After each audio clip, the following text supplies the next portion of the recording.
Okay, it's live. All right. Hello, everyone. Good morning. And this is Real Talk True Media again. I'm Ramola D. Hi, I'm Ahmed.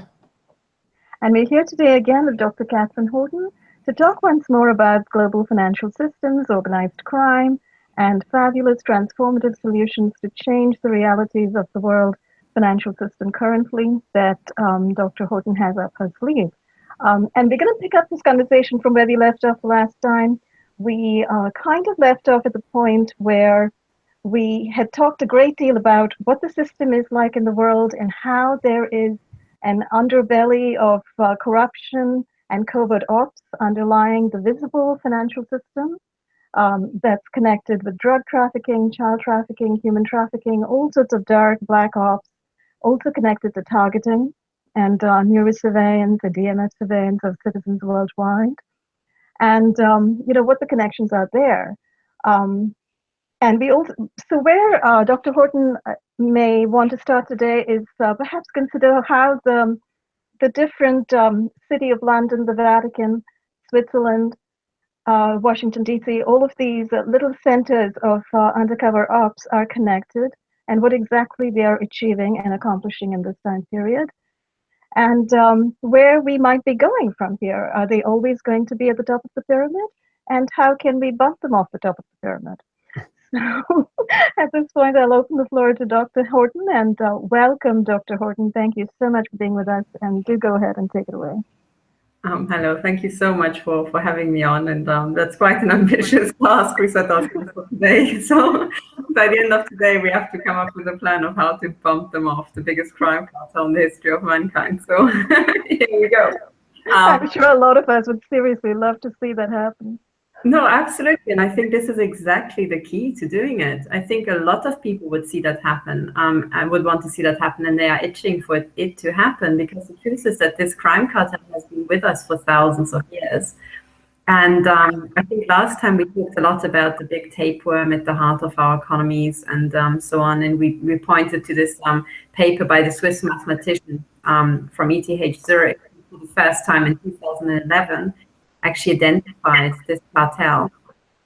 And that was quite a breakthrough, I have to say. So I always consider that to be the biggest or the most important paper in the beginning of the 21st century, because the truth is that it's this crime cartel that's holding us all back and has been holding us back for centuries, actually. And it has arisen out of the inadequacy of our human systems that we have. So it has arisen out of the fact that humans are group animals, so they are genetically predisposed towards following a leader. And what that leads to is a sort of a grouping where, groups cluster around the leader, and then the leaders amongst themselves cluster around a more dominant leader, and so on. So you end up with a pyramid structure that is, made up of lots of little pyramids. And I think everybody who worked in a big corporation knows exactly what I mean. So you've got your team and your team leader, and then you've got the head of maybe the department, and then they report to some sort of director of a region, or maybe a director of a country if it's a big global company. And then you have an entire, head of Europe and head of US or East Asia, and so on. And then you have some board at the very top. So it's all kind of organized in this pyramid structure. And what's so interesting is that wherever you look in the world now, and wherever you look in the world in the past, as it's obvious from historical records, humans have always organized them into these pyramid organizations. But it is through the interconnection, the global interconnections of our economies and of our companies, that these pyramids are bigger than they've ever been. So what this means is that the problems that are inherent in this pyramid organization is now causing global problems. And Dr. Paul Marco calls the pyramid organization a psychopath magnet, because you have 1% to 6% psychopaths in your society. These people are incredibly ruthless. They have a totally different value system from normal people. And they just strive for power. So they will end up at the top And when you have criminal or sadistic psychopaths, you have this incredibly violent and ruthless management at the top. And that's obvious from the historical record when you look at military organizations, when you look at intelligence agencies, you know, the horrors of the Gestapo and the Stasi and every other intelligence agency in the world, actually. And when it's combined with secrecy, you just end up with exactly that. You have these incredibly psychopathic organizations. And throughout history, that was devastating enough. But now when we have global corporations, and you know, what many people don't know is all of our institutions have been secretly registered as companies and are now being subsumed into this big cartel that these Swiss mathematicians have recognized. When you end up with that, in that situation, what you have is global psychopathic systems that do what psychopaths love to do, which is to dominate, to mutilate, and to kill people. And then they think of all sorts of excuses. They say, oh, well, you know, we want racial purity. That's what they said in the, you know, before the second or during the Second World War. And then they say, oh, we want, I don't know, the rule of the proletariat, as they said in the communist system. And now they say, oh, we want Satanism and we want, you know, depopulation because there are too many humans. It doesn't matter what they say. The end effect is always, we need to kill a lot of people, you know. So I would go as far as saying that what we actually have, you know, the big global corporations we have now have arisen out of the cartels of old. And the biggest cartel or the biggest organization or the biggest corporation is going to stay the biggest corporation until something cataclysmic happens. So whatever, you know, if you're looking for the owners of the network of global corporate control today, we just have to go back in history. You know, we have to go back in time, even by hundreds of years, and say, who were the biggest cartel holders, say 300 years ago or 800 years ago? And whoever they were, they will be the owners of the network of global corporate control, you know, today. So, but also, because that's the case, so human systems have a much longer lifetime than humans. So you can have a human system that's thousands of years old, you know, say the church, you know, and church-like organizations. There's also organizations like the Freemasons. They are centuries old. You know, they're older than any of their members or their grandmasters. And countries, of course, you know. Basically, you are talking about all of those secret societies that are sort of hiding inside our government. Absolutely, I am. And the most important thing is to realize when you're digging around a bit and you realize that, for example, the Freemasons and the Illuminati and all these, a lot of other sects go back centuries, you also immediately conclude that if they're that old, and they're that powerful because of their secrecy, there must have been a very high appeal for the infiltration by an even more dominant system. So very quickly, you end up with this realization that when you have these secret societies and they are centuries old, by now they must have been captured by the biggest cartel already, all of them, you know, because they couldn't have withstood 200 years of existence. So automatically, we can say that the secret societies at the top will be wholesale owned by whoever owns the network of global corporate control. It follows immediately, you know. It's like a law of physics. Which is fascism, which is global at this point. I mean, it's been moving toward that for decades. Yeah, I agree. Exactly. And also in terms of fascism, so fascism was financed, you know, by Anglo-Saxon banks. I think Anthony Sutton wrote a book about how the entire Second World War and the Nazis were financed by Anglo-Saxon banks.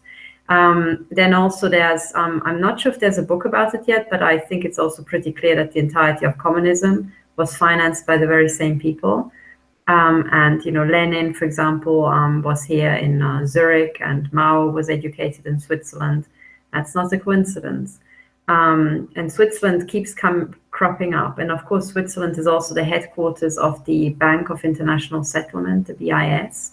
That is considered to be the central bank of central banks. you know, and also like all the other central banks, it's not actually a public institution as we know it. It's actually, you know, an autonomous private entity, like the Federal Reserve. And what it actually is it means it's in finance itself. People talk about the one bank, and the one bank means the BIS, but also all its tentacles, all other central banks that are part of it, and also the commercial banks, which are also owned and influenced and steered by this big entity. Now, the banks themselves appear in this paper, The Network of Global Corporate Control. They map into the cartel. So very quickly you conclude, hang on, all the banks, all the secret societies, all the big global corporations, so 40% of them, of all the global corporations, are owned by one entity. And what could that possibly be, you know? And then you also think, hang on, as we said last time, the corporations that are mapped in this paper by the Swiss mathematicians, they are the corporations that are known, okay? They're also private entities that are very, very covert and hidden. So you can immediately conclude that this entity will have grabbed a lot of those. And we also said that last time we said that when you have two businesses of the same size, and one of them is a normal business, the other one is an organized crime business, the organized crime business is going to grow by the rate of tax more every year because it doesn't pay tax. Plus other benefits, it has no regulation. So when you think, okay, these human systems and some of these structures have been around for hundreds of thousands of years, it immediately follows that at the very top, they'll be run by organized crime. Right. So the owners of the network of global corporate control and the owners of the secret societies and also the owners of government are actually organized criminals. They are the top and most ruthless heads of organized crime on our planet. And the banking system and the idea of interest on money goes back to the Templars, doesn't it? I think it goes back even before then. I think it goes back even before then because there have been banking crises. I mean, going back to, you know, Babylonian Egyptian times. Oh, sure. There have been banking crises as soon as there was money and money lending, you know. But you're right. Exactly, interest is at the heart of it, and at the very heart. So this is kind of to understand. You know, once you get this kind of systems analysis view into your mindset, it immediately follows that at the very top of our organizations must be organized crime. It must all be feeding into organized crime and be controlled by it. And then it should come as no surprise that the entirety of banking is entirely founded on fraud. Right. Entirely. But really entirely and into every last detail. And you just mentioned the core pillar, which is, the charging of usurious interest. Right. Because there are two ways to charge interest. One of them is our model, the Western model, whereby interest also includes interest on interest. That's automatically charged as soon as you go to any bank and take out any loan, they charge interest on interest. And then there's a second model, which actually is what it originally Islamic banking was. And that is, you don't charge interest on interest. And when you lend out money, it's like paying rent. It's like, you pay either fixed sum or, something, but you do not pay interest on interest. And mathematically, that's a massive difference because the Islamic banking model is a linear model. You can always predict how much you will owe. It's very predictable. There are no bad surprises. But the interest on interest model seems innocuous at first, but at the very end, it has a huge nonlinear tail. So it can the money you own can just rocket off into near infinity. It goes up exponentially. Mm-hmm. And that's a subtle mathematical trick that seems totally innocuous for most of the time, but in the end, it really gets you at the end. Mm-hmm.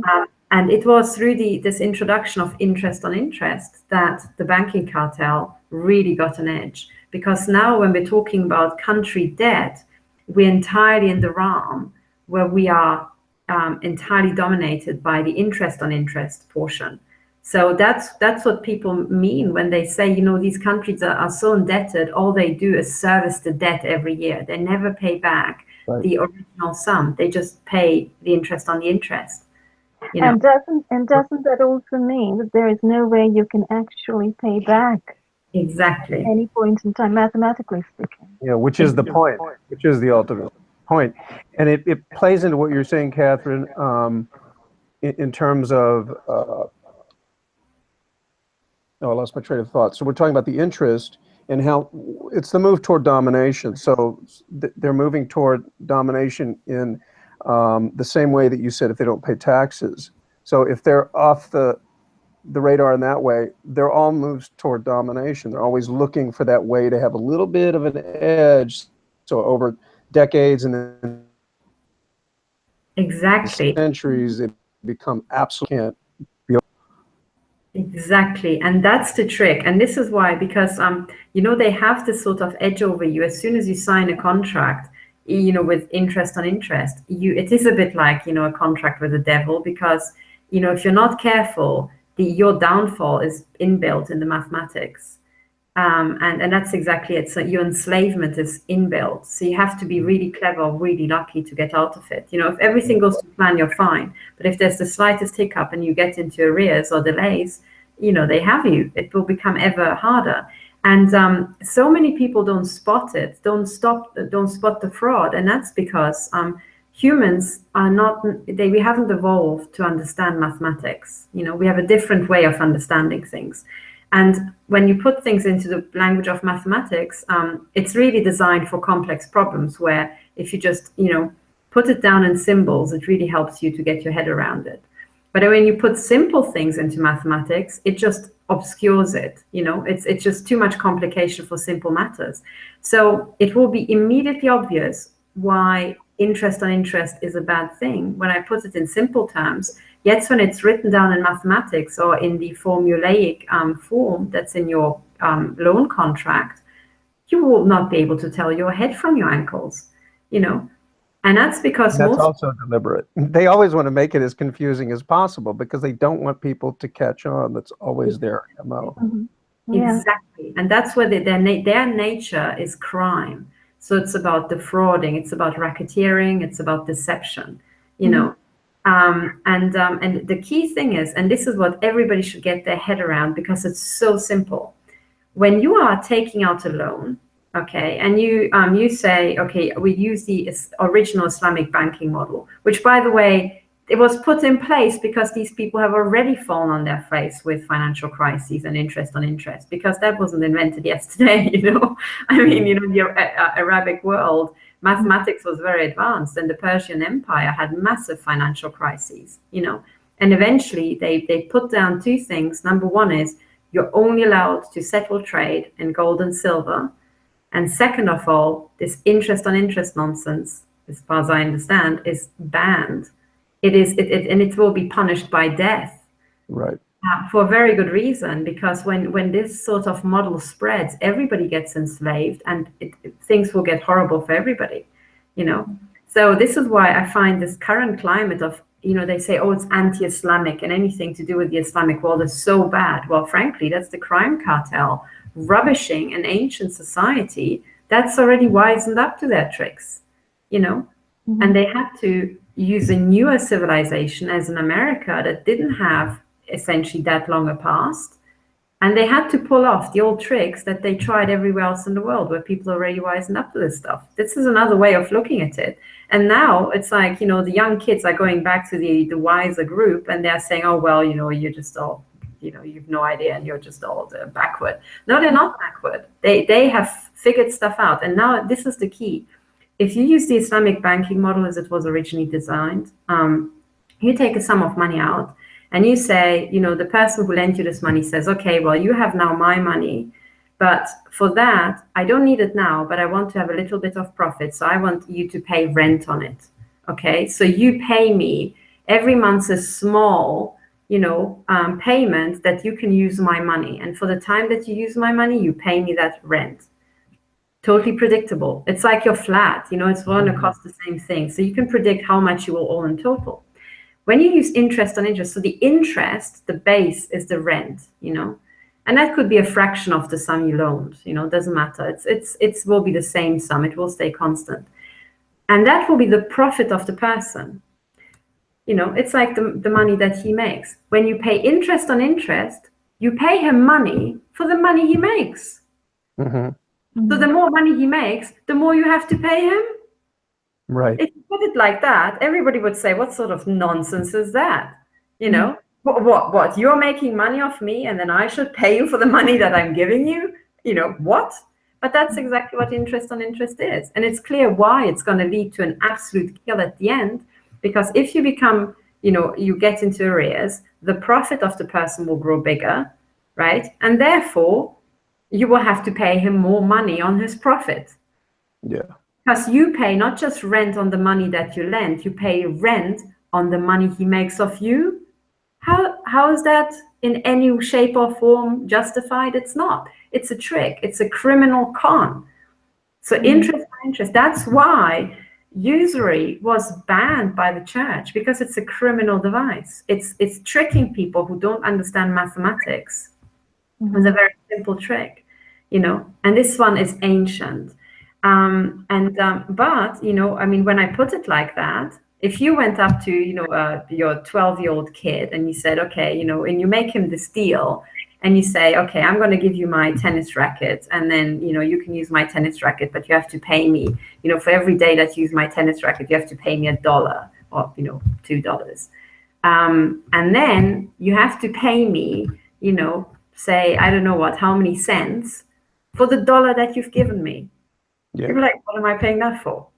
You know, that's the money I'm giving you, right? So your 12-year-old kid will tell you to just get lost if you do this deal. Yet when you walk into a bank and get a mortgage, that's exactly what you sign. It's exactly what you sign. When you get a car loan, when you get, you know, your credit cards and you overdraw your credit cards, that's exactly the deal you enter. And it's a deal with the criminals.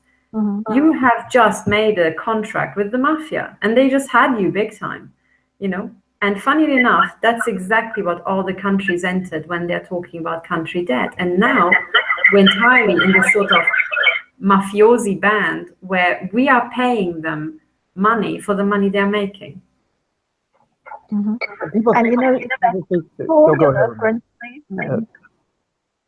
Sorry? That it's this formula for enslavement, as you said earlier, that in a sense Ramola, everybody is tying into. Sorry, something was happening with the audio. Yes, I did hear that as well. Do you know why that is? I think I forgot to switch off your microphone and you heard yourself through my mic. Oh, is that right? Okay, now it does seem better. But I see Catherine switched off her mic.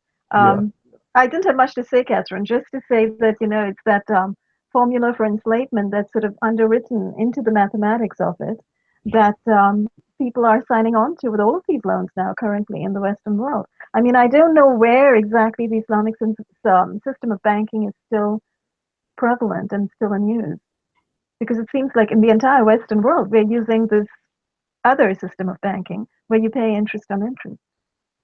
Yeah. They're cons and they're magicians, you know, but they're not very good magicians. They're just, they do the same trick over and over, but sleight of hand. And even culture, they get us so caught up in trying to survive, and we have families and careers and we're working ourselves to the bone that we never most people don't sit down and say, okay, let me figure this out. So they know that they're going to get the overwhelming majority of the population to just pay it out and not even think twice about it. And people think that if they're so, people have this like mind, it's like a glazed over look when they see people who are really, really wealthy, as if that equates to integrity. It doesn't at all. It's the same con. They can be the guy on the street corner. They can be somebody who's worth $100 billion. Doesn't matter. In actual fact, I would go as far as say someone who's worth $100 billion, because of the structure of the pyramid organizations, it means that he must be a criminal psychopath. It must do. And I think we need to underline that, actually, because you brought that up before, and I thought that was a brilliant point. We need to kind of dwell on that for a minute, because basically what you're saying is if anybody is able to run one of these huge organizations, multinational, and is able to rise to the top of that organization, that means that that person represents a whole enterprise of criminality, of systems of action and activities that are necessarily amoral, that necessarily mean ripping off someone else. Absolutely, and there are several ways to arrive at that conclusion. Number one is you use systems analysis, and you say, you start off with a neutral system where the psychopaths are randomly distributed through the society, so absolutely unbiased. And you say, this is my time T0, and I'm going to evolve the time, and I'm going to see what happens. And then if you ever, brought a model like that, what you would see is that the little black dots, in my lectures, the little black dots in the organization will start migrating up, and because of their ruthlessness will rise to the top until the very top is entirely black. So that's one way of saying it. The other way of saying it is if you have an organization at T0, say a newly founded corporation that is publicly traded, well, because they are older organizations that are already in deep capture by organized crime and by psychopaths, eventually they will be bought out by these. So the very oldest and the very biggest corporations, whichever way you turn it, will always end up in exactly the sort of situation, because organized crime makes so much money. It pays, crime pays.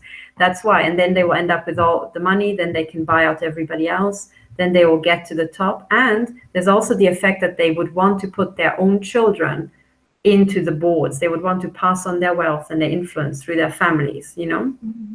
And then again, you have this, the children are not necessarily psychopathic, but they will have been brought up in a psychopathic environment. Genetically, psychopathy actually is passed on through the genes to children and so on, quite dominantly.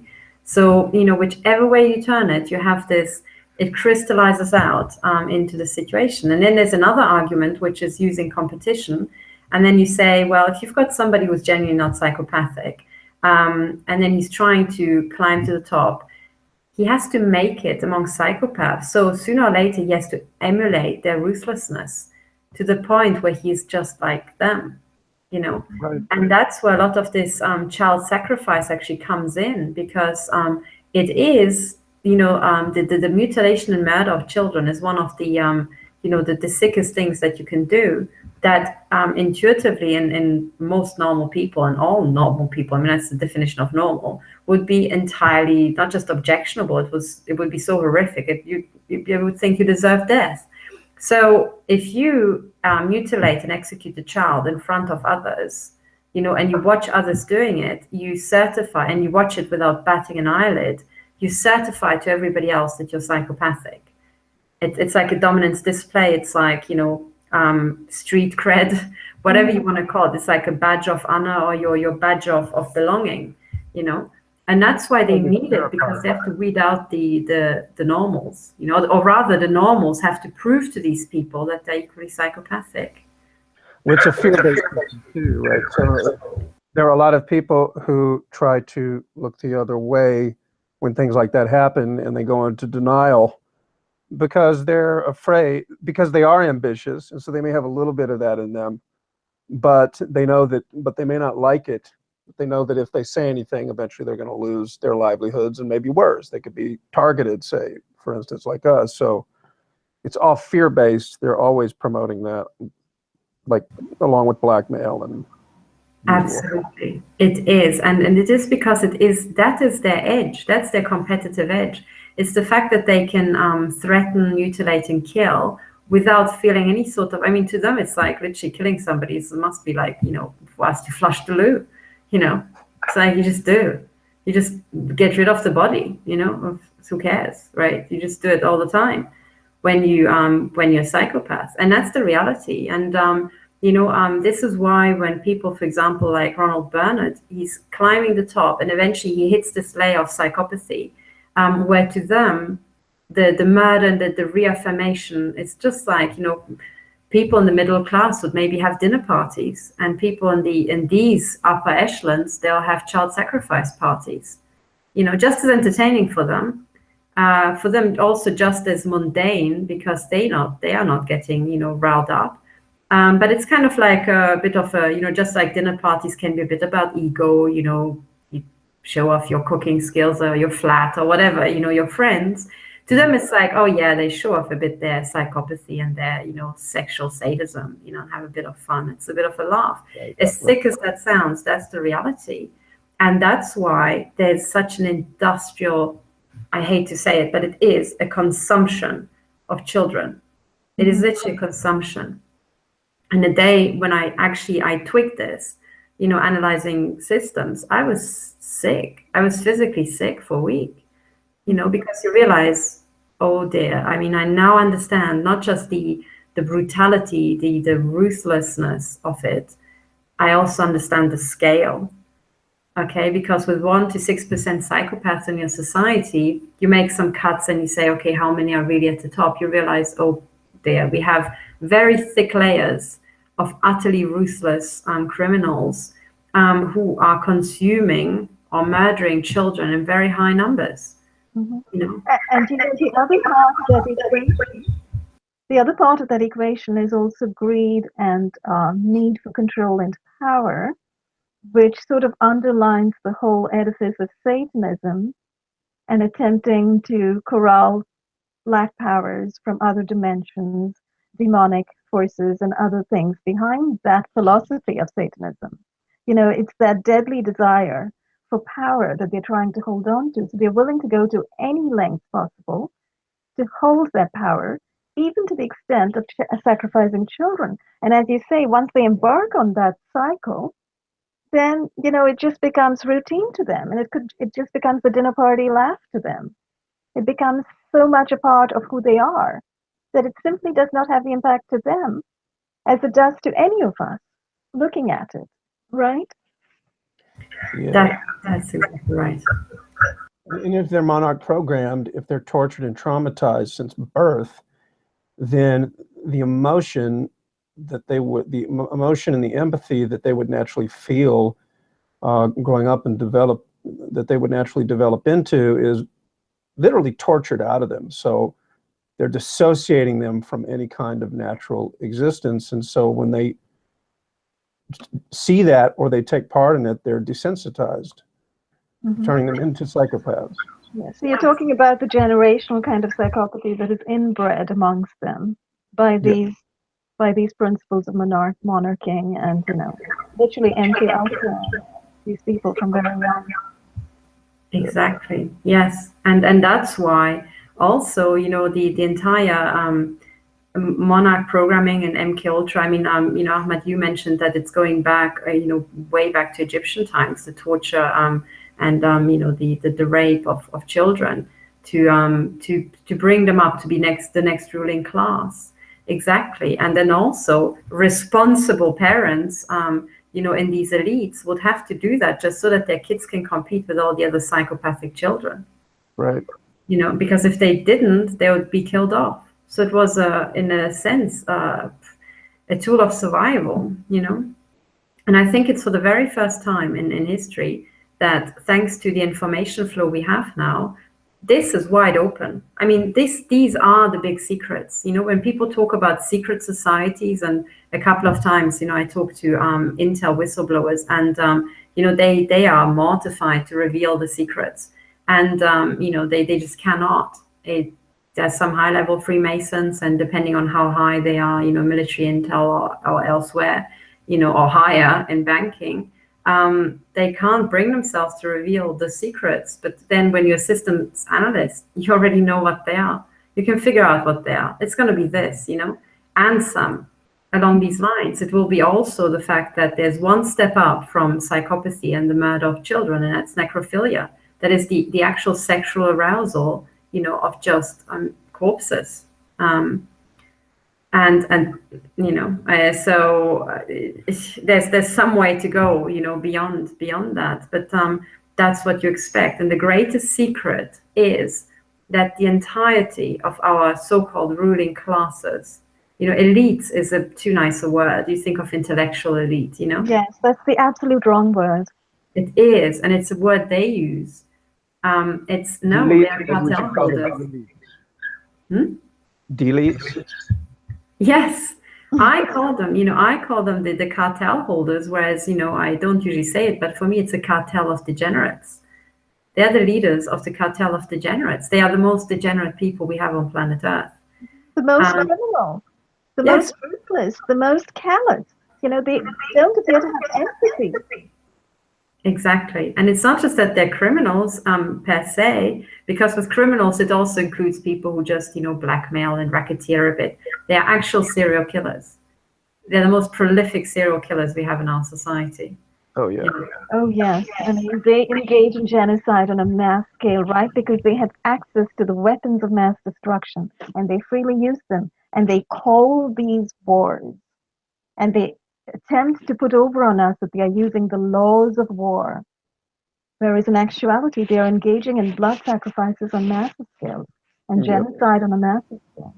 Yeah, and actually the really shocking thing is that even blood sacrifice is a very pompous word that they developed. Just like elites, it sounds like, ooh, and this entire black magic and ooh, no. So the entirety of the black magic and all that woo-woo, that's their fetishization of it, because psychopaths want to, at some point, when they dominate humans, they want to appear like gods. They want to get one level up, and that they can't. So they will say, oh, we're summoning black magic, and then they'll use all sorts of military tech and, con tricks and so on to appear like gods, even though they are not. But the lie for them is just as good as reality, because they love deception. Right. Well, they're an act of terror, because any kind of assault on a human is an act of terror. It's a signal to the rest of the population. You better fall in line, or we can do this to you. Exactly. And then also, and this is what I was trying to express, and I was trying to crack this open by bringing it back down to base. So, it's true they are terrorizing people. It's true that they say, oh, they're summoning black magic and all that. But actually what they're doing, for them, it is just masturbation. It really is. It's just a bit of fun on the side. And that's, imagine when an entire genocide of a nation is just one person's masturbation. He doesn't even care. It's just something he does. It's a sex and death cult. That's fantastic. And it has to be. So the sex cult will always come into it, because at some point they'll just do it for fun, and they will feel arousal from the torture of somebody else. But then it will also get extremely habitual, extremely quotidian to them. And ultimately, this is what the entirety of war will become. And that's another of these really shocking realizations, because for the person who's dying, their entire life is destroyed, But for the people who are doing it, it's literally just like, just a one-off, We just went into Iraq and just killed over 1 million people, but, hey, it was fun, but, I mean, I even think of Hillary Clinton laughing, right? I mean, what is it? Was it about Gaddafi that she made that comment? We saw, he died, and then exactly. And then she is laughing like a mad woman, because she is mad. She is clinically insane, She is actually mentally ill, yeah. And the real big realization is that she is not alone, It's like so staggering. But at some point, I was just thinking it through, and I thought, hang on, this means that there has to be a layer that you hit at the very top, where it's all just mental illness. Everywhere, sideways, upwards, all. So this means pretty much the entirety of the top level of the UN will be mentally ill. The entirety of the top of our military intelligence and militaries will be mentally ill. The top of banking. And the top of the intel agency. Absolutely. And they will be clinically insane. They will be mentally damaged. And then you think, oh dear, right? They're the ones with the nukes. They're the ones who have developed this military tech. They're the ones who are running this, and they are clinically insane. And then you think, okay, well, where does this lead? And the real problem so far, this sort of model, these pyramid structures have kind of Well, they never ran into problems, and that's because they always just conquered. So psychopaths use sort of the locust model. You just go and destroy, and then you bleed it dry, and you get the resources, and then you move on to the next thing. And that's pretty much what this entire architecture did, and it worked because they just kept conquering more and more parts of the world, and that kept them busy. The real problem now is that they're done. It's already a global organization. So what are they going to do next? Well, they're going to start eating up each other. Right? So at this point, They Katherine, still have perhaps to finish their B movie, their world domination B movie, which is what we're in right now, I think, this culmination where it's going overt. Yes, and now it's including everybody. I mean, with their transhumanism, for instance, and they're attempting to roll all of us into sort of the new age, the 21st century of extreme control, robotizing humanity, so that they can have absolute control with AI as well. Exactly, and this is why what this actually is their how to put it? It is their mental illness. It's a sort of like fantasy. It's a delirium. It's the delirium of their mental illness. Being brought to the ultimate conclusion, because they now have conquered everything. They're global. They can't expand any further. So they're turning in on themselves. They start to kill off their own populations in this global pool at a very high number. And then they think that whoever's left should be ultimately controlled, and the ultimate control to them is robots. And that, to them, that's the best thing ever. It's like it's the next logical step because they are mentally ill. But because they're mentally ill, and because we now have these neuroscientists saying, well, psychopaths, they actually have some parts of their brain, they're not active. So however way you put it, they don't have the full picture. They're missing bits in the head.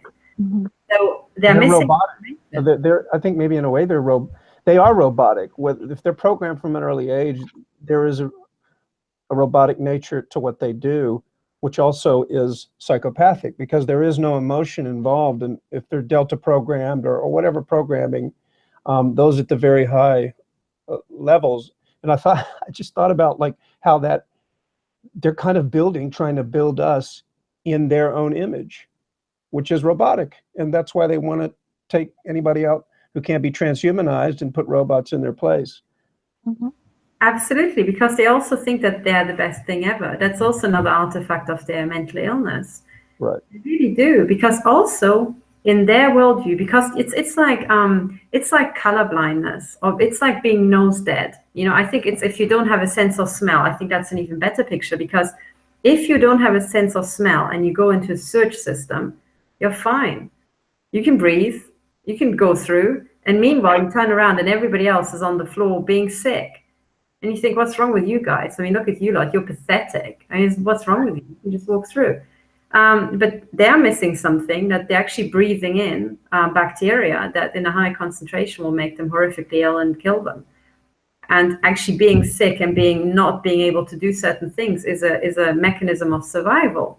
And this analogy is great because that's exactly what we're seeing now. So most of us, we would be sick if we saw a child being tortured and murdered in front of us. We would be literally physically sick, and this is what keeps us from doing it. They are not. They can do it. They can do it. But what this leads to is the destruction of the only thing that can actually save you, And now we're talking about solutions. I mean, these are really the problems, okay? So this is what's very hard. And once we've understood it, it's also, there are two things that we have to do. Number one, think of solutions. And second of all, think of a way to be able to implement these solutions.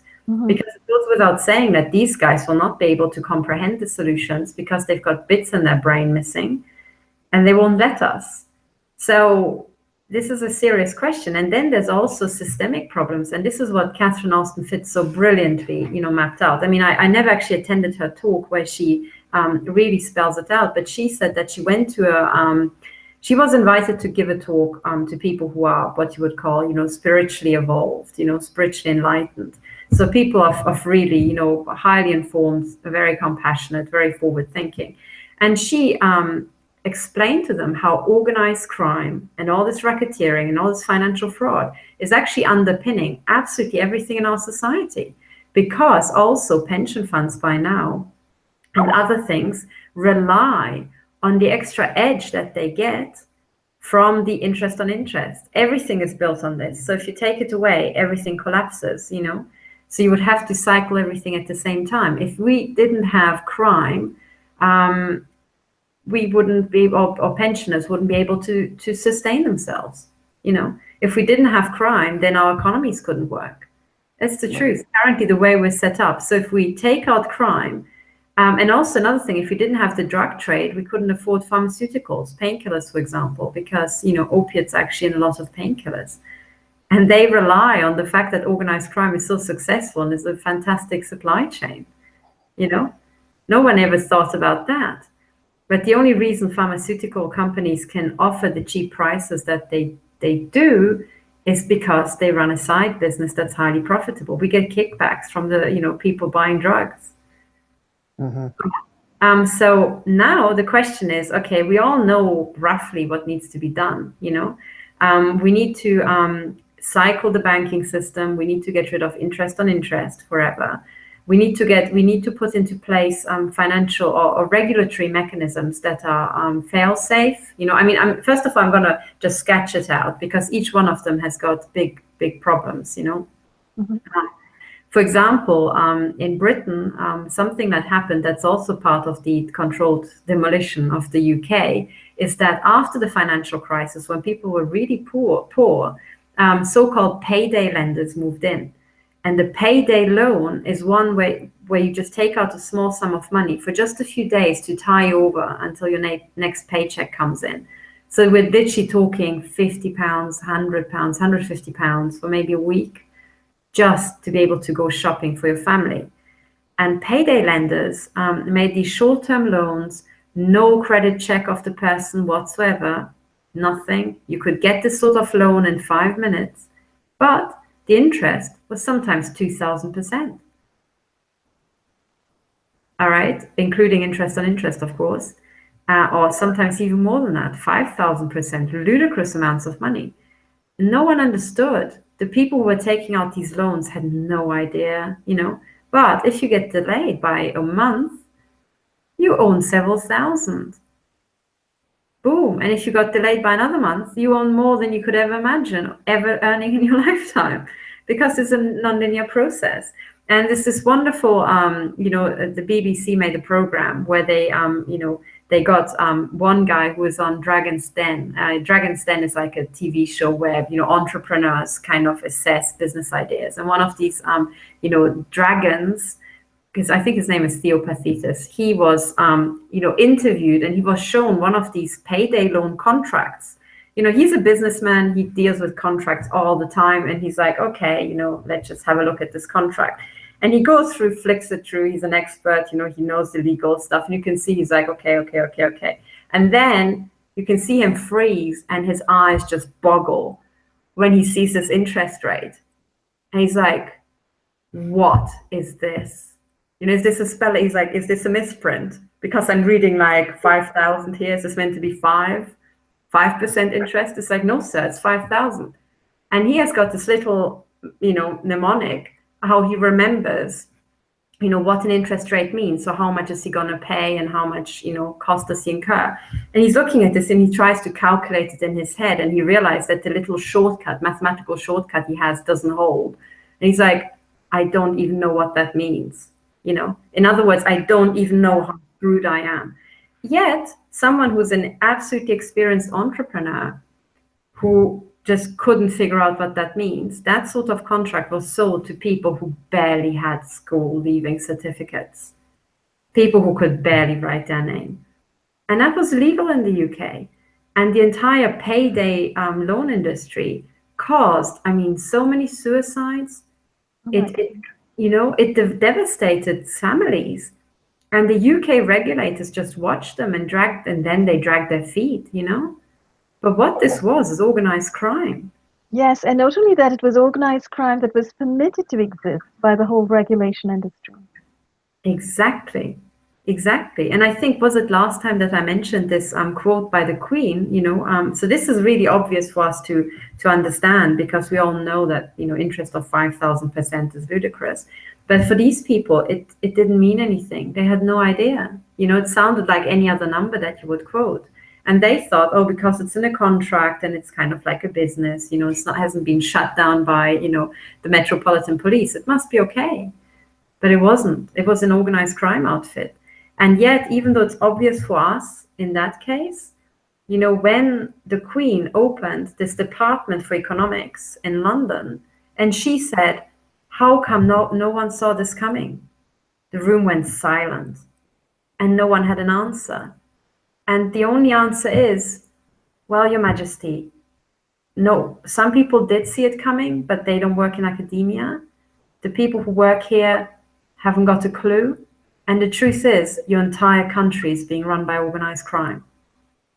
And isn't she at the top of I don't it? think she knows that. Well, that's the question, because people always quote, oh yes, but the Queen is the head of the whatever, the British Freemasonry, or you name it. She's the head of so many things, Now I ask you, this lady is in her what, her 90s? 80s, I don't know, Probably 80s. I don't know. She's fit as a 40-year-old, really. So I have no idea. She stayed the same fitness level forever. But probably from drinking children's blood. Yeah, that's the thing. Oh, come on, this is not an ad for children's blood. Well, you know what people do that, this rejuvenation. It's actually true. They do get blood infusions from, sacrificed children. They might, but let's be serious, okay? We're talking about the wealthiest of the wealthy. These are the people who hang out in spas and they eat organic food. They have chefs who prepare fabulous food for them. They're on exercise regimens. They've got their own personal physicians to take care of them. So they're pampered and privileged in an extreme way. It's not just that they're drinking children's blood and getting all fat and happy. Yeah, but I think, getting blood transfusions from a teenager really helps, but also these people get their organs replaced at regular intervals. Yeah, that might be it. So that kind of thing, it's like getting their organs replaced, and who knows what. They may be all robotized by now. They might have pacemakers for hearts and little brain implants doing their thinking for them. Who knows? Yeah, exactly. And now the question is, when you have, a lady in her 80s or whatever, let's say 80s, is she going to be on top of all this? Or is it going to be some psychopath in his 40s or 30s who his day job is to asset strip countries for Goldman Sachs, big time, as I call them. I think it's going to be those guys. And if she were, she wouldn't have asked this question. But she genuinely didn't understand. She genuinely doesn't know. They're very high level. And Charles and Harriet, they're high level. I mean, from what I could tell, I don't. It's hard unless you're in that circle. But look at their day job. I always say, if you want to run an organized crime cartel, it's a full-time job. Okay. Now look at what they do. They have so many representative functions. Look at their predisposition. Look at the way they move and behave. They can't fit it into their schedule. Right. What they get is they get kickbacks. They kind of tapped into it, but they are not driving the wave. And you know what? This is really important to realize. It's impossible. I mean, the Queen. You put her in front of one of these computer terminals, at Goldman Sachs, and she will have a hard time being able to open the software. There's no way. I would imagine so. I would imagine that she is a figurehead. Her sons, yeah. She's a figurehead, but she can't get her. She doesn't have the time or capacity to actually get her mind around the technical details. And the devil, or the mafia is always hidden in the detail, isn't it? So when the financial crisis hit, she wasn't selling, collateralized debt obligations and many other financial, derivatives and fraudulent financial instruments. She wasn't, and she had no idea of the scale. She had no idea. So when that's why she asked the question, she genuinely meant it, But the real answer is, well, madam, if you don't know the answer to that, you're next. That's the only answer that no one could give, because no one actually twigged it in the room. I don't think anyone did, because if they would have started doing something against it. But the truth is, because yes, she is a figurehead, traditionally she has been, and other royal families have been humored with these positions. They are not there cracking out the technical details. Those are psychopaths who barely sleep because they're so hungry for power. And they've got their head wrapped around the technology of the AI, the technology of the mind control, the technology and the computer programs that run the stock markets. They are at the very top, and also the people who program satellites and all that sort of stuff. Although they're very, they're known for being Nazi sympathizers, and there are pictures of her giving the Heil Hitler sign when she's very young as a child. So I do think she's indoctrinated into that ideology, but she probably answers to black nobility and the intelligence, Illuminati, high-level agents who do the dirty work and all the sort of day-to-day grind. Exactly, and there is evidence, because I think Karen Hughes mentioned how the family of Queen Elizabeth travels to Italy and actually does hobnob with the crime families. So that's true, and it's the old families also run the Vatican, and the Vatican owns Britain secretly since the 13th century. I think it was some sort of technical, I tried to educate myself, but I think it's some sort of technicality whereby signing Magna Carta has breached another contract, and therefore followed that the Vatican owned England wholesale. And we're going back to 1215 or something like that. Mm-hmm. So everything, the independence of Britain was a total farce since then. And thus it follows that the City of London Corporation, kept its rights, and the rights go back to even before then, because it was the front company of the Vatican, otherwise known as the front company of the mafia. Right. So the British Empire was the front company for the Vatican mafia? Yes, absolutely. And it's the, what's it called? The East India Company. Mm-hmm. Yes, profits went and propped up the British Empire, but the British Empire was already wholesale still owned by the Vatican. Right. So what it actually is, and it's I've got the book here somewhere. There's a British journalist called Misha Glenny, and he writes about organized crime, and his book is named Mac Mafia, because he makes the point that the mafia is global now, like McDonald's, and it's also franchise, like McDonald's, and like a franchise, you get to keep some of the profits, and the big part goes to head office. And that's exactly how the British Empire was run. And that's exactly how the entirety of America is run. And suddenly you understand why people report that the entirety of the inland revenue money is being siphoned off to London, and from there to the Vatican. Isn't there a company called the Crown Corporation? Yes, they are the owners of the City of London Corporation. That's right, the Crown Corporation. And a lot of the times, for example, in Britain, in public life, for example, the courts, you sue the Crown, and people assume this is the Crown of Queen Elizabeth. Nonsense, it's the Crown Corporation. Because Queen Elizabeth, that's the royal household, the royal household of Windsor. They've got a crest, but the Crown, that's actually above the crest, if you look carefully, is the Crown Corporation. And it goes back to these contracts from the 13th century that they still own wholesale the entire monarchy. They've got them. And I think it's also used in Canada. When they talk about the Canadian government, they use the word crown when they're talking about court cases, for instance. Exactly. And in all those is the Crown Corporation. And you know what? The Crown Corporation, it is a front for the mafia, The mafia, I take it now shorthand, because the mafia is like, depending on what definition you use, there's different names in different regions. So, but you know what? I think at this point we need to redefine the word mafia, because we all used to think it was this Italian cartel hanging out in Chicago, and showing up in The Godfather. Exactly. But I think we are developing a more sophisticated understanding currently of who the mafia is and what the mafia is really doing. They're in our government. They are the intelligence agencies. Right. Yeah, exactly. And And if you're targeted, they use the same exact tactics. I mean, on all targeted individuals, you deal with mafioso tactics. exactly. CIA, it trickles down from the CIA to the DHS to the local law enforcement. It's all connected. It is, and that's why they use the same model, because it's the franchise model. And with the franchise model, it doesn't matter what scale you are. You know, it could be McDonald's Europe, it could be Mafia Europe, or it could be the local mafia. You know, Actually, this helps me a great deal because I've always wondered, looking at the intelligence agencies, what they're doing in the world currently.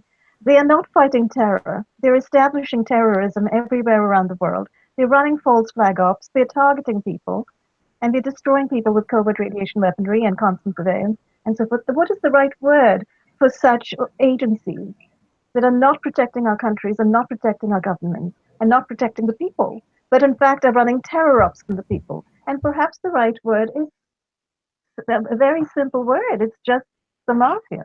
Or terrorist. yeah. Well, yeah, they are terrorists, certainly, but mafia hints at organized crime, whereas terrorist has political connotations. These people don't care about, politics. They care about money. They are business. They do racketeering. Exactly. They racketeer. They blackmail governments. They blackmail people. They racketeer. They asset strip. They exploit. Exactly. And in fact, for Well, every they terrorize though in order to control. I mean, it always comes down to control, and profiting comes out of control. Exactly. Absolutely. I think profit and control are very closely tied, as you say, because for every operation of surveillance and every operation of so-called, well, they call it surveillance, they call it investigation, etc. They call it intelligence analysis. So for every operation of so-called intelligence analysis and surveillance and investigation, there is a pipeline of profit running backward into their activities, because there are front companies running these activities, and all of those front companies have a great deal to profit from these activities. Right, always, yeah. Absolutely. And the real key is that it's not just that they are, a mafia, they are the mafia. They are connected to the mafia, the one and only, the oldest, the biggest, the one that's infiltrated and took over all others, Mm-hmm. And which one is that? Going back to the Vatican, right?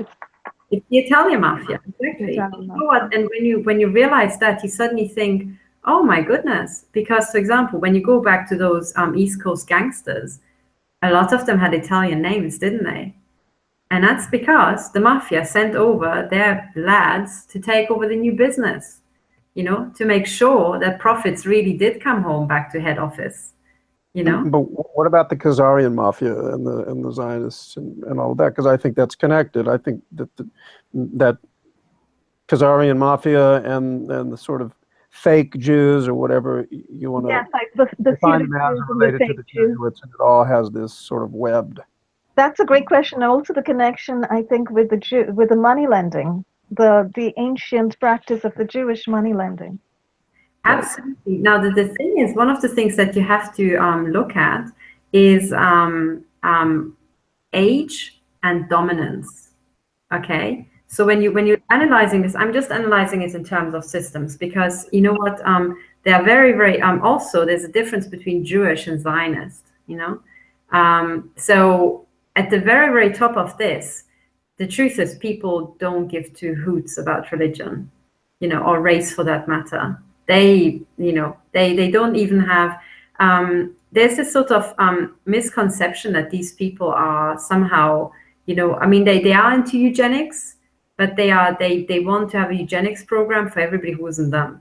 But amongst themselves, these people have absolutely no bias towards race as such, they totally intermix, and there's they hide among certain groups. I think there is some religious underpinning. I mean, I have a little bit of a different perspective on that, but I understand what you're saying. The profit, the desire to control seems to be overarching for everything. But there is Babylonian connection and the anti-nature, the sort of the Satanism, Baphomet, anything that is antithetical to human nature seems to be their religious underpinning, which then connects to the profit and all the need to dominate in order to bring that usher that in, which is the New Age religion.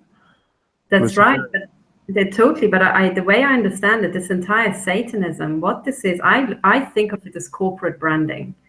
You know, before it was Nazism, then it was communism, now it's Satanism, whatever, or capitalism before that, now Satanism. This is corporate rebranding for the same thing. And also, the way psychopaths work is that they deceive others. So whatever they project down, they're not going to believe in it themselves. The only thing they believe in is their own power and their supremacy. Yeah, I agree with that, yeah. So they are not going to worship any god. They worship themselves. Every single one of them is monotheistic and thinks that is Satanism. Oh. That is Luciferianism and Satanism, which is self-deification. Your body is your temple, worship of the self. Move forward at all costs.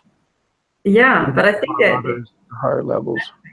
But I think they're going to be even more matter of fact to them because it's so in their nature, you know. So I always think all this kind of the stuff that we see, you know, the symbolism, the all-seeing eye, and all that. The Satanism, Baphomet, these rituals, yada, yada. That is all corporate branding with which they fool the downstream people, you know. And at the very top, they are very, you know, matter of fact and down to earth, you know, pretty much. They're just after power and just, you know, total, I mean, the ultimate psychopathy. They just can't be bothered. They are, but I think one aspect of what you both have been talking about sort of interests me, and that is the fact that, you know, I think Ahmed talked about the Khazarian mafia, and you talked about the Vatican, and, you know, the Jesuits. So I'm just thinking perhaps the way to understand this is, you know, you have these Satanist, monotheistic, self-aggrandizers and self-worshippers actually hiding, however, inside cults that are hiding inside accepted and established religions, such as Judaism, you know. So inside Judaism, where there are true worshippers and truly religious Jewish people, you have this mass of people who are also hiding amongst them and being the pseudo-Jews or the fake Jews, you know, who are worshipping money and themselves instead.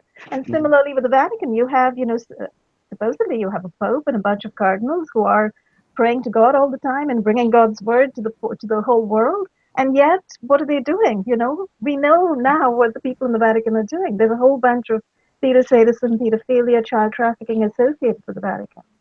And yes. And as you pointed out, Catherine, there's a whole bunch of money as well associated with the Vatican, right, over time? So are these people also hiding there, you know, inside these cardinal skirts? So they totally are. You can also precisely say where they are. Because of their nature, they will have floated to the top. Must do, you know, because all the religions are also pyramid organizations and the same rules apply. So these people will be hiding in plain sight at the very top. All of them. And, you know, you mentioned the Khazarian mafia. And you know what? There's also a big Chinese mafia.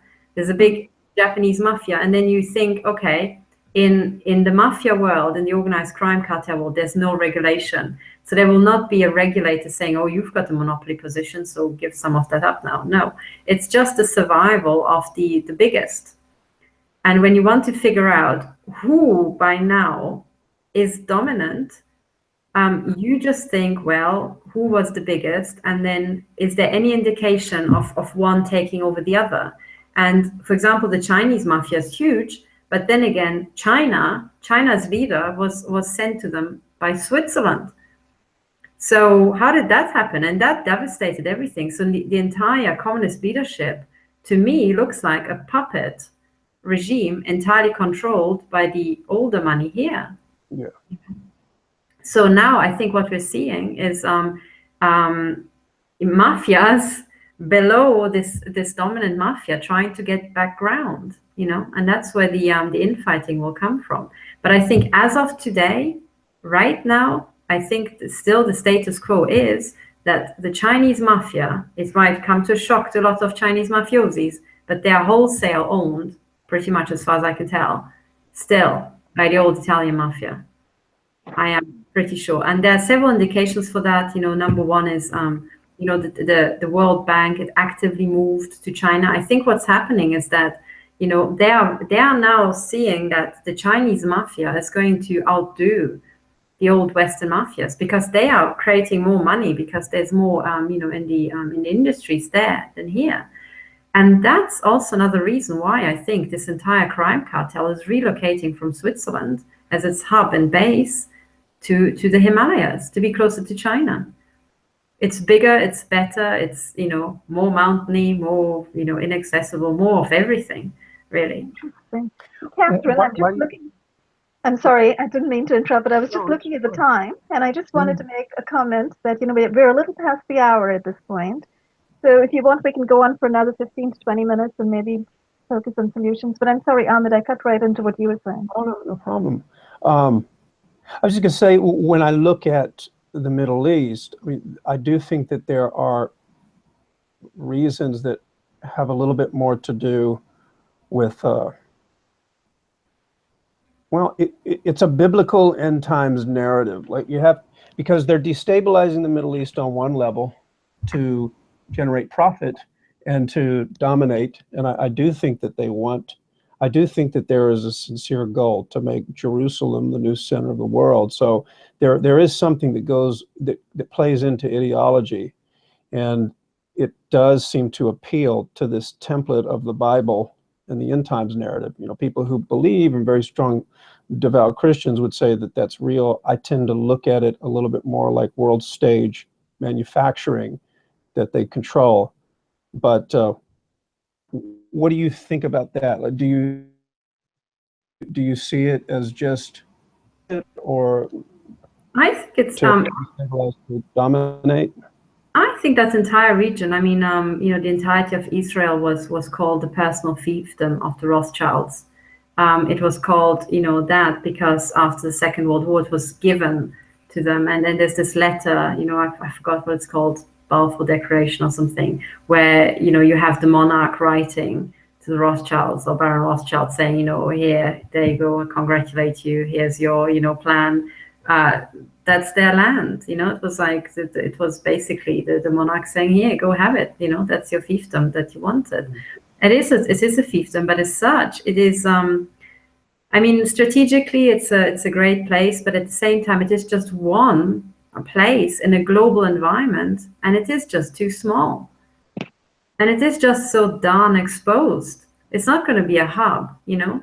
Israel, I mean, look at the size of it. It's not going to be better than Switzerland, is it? It's going to be convenient, more convenient for the next to launch miscellaneous things, but it's only ever going to be a launch pad.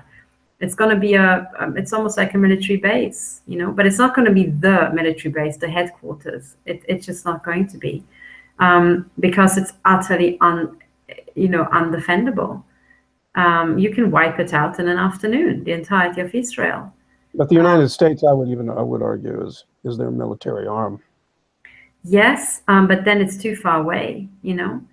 Whereas if you want to have really some fortification, you don't want to have your fortification wall be on the outside and be, you know, have your archers somewhere, you know, several hours away. So I think in terms of actual hub where people will just, you know, put out huge underground bases and really move in with a sort of level of permanence, that has got to be the Himalayas. Really, the entire region will be one big underground hub, like Switzerland is one big underground maze. But it will accommodate even more people, you know, the big population force of China. So it will be bigger and even more Switzerlandy.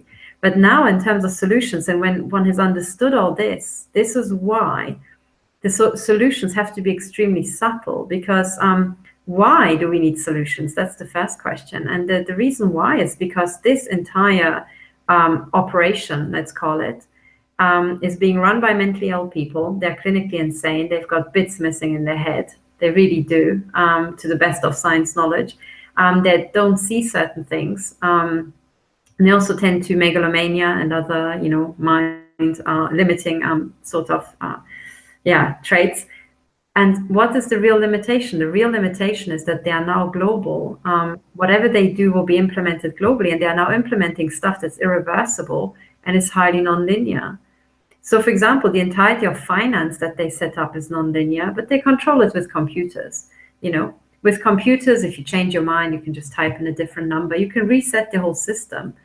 But what they're doing now is exactly what we were hinting at in the beginning, the robotization of human beings. They are spraying nanoparticles, nanobots. You know, they want to turn us into robots.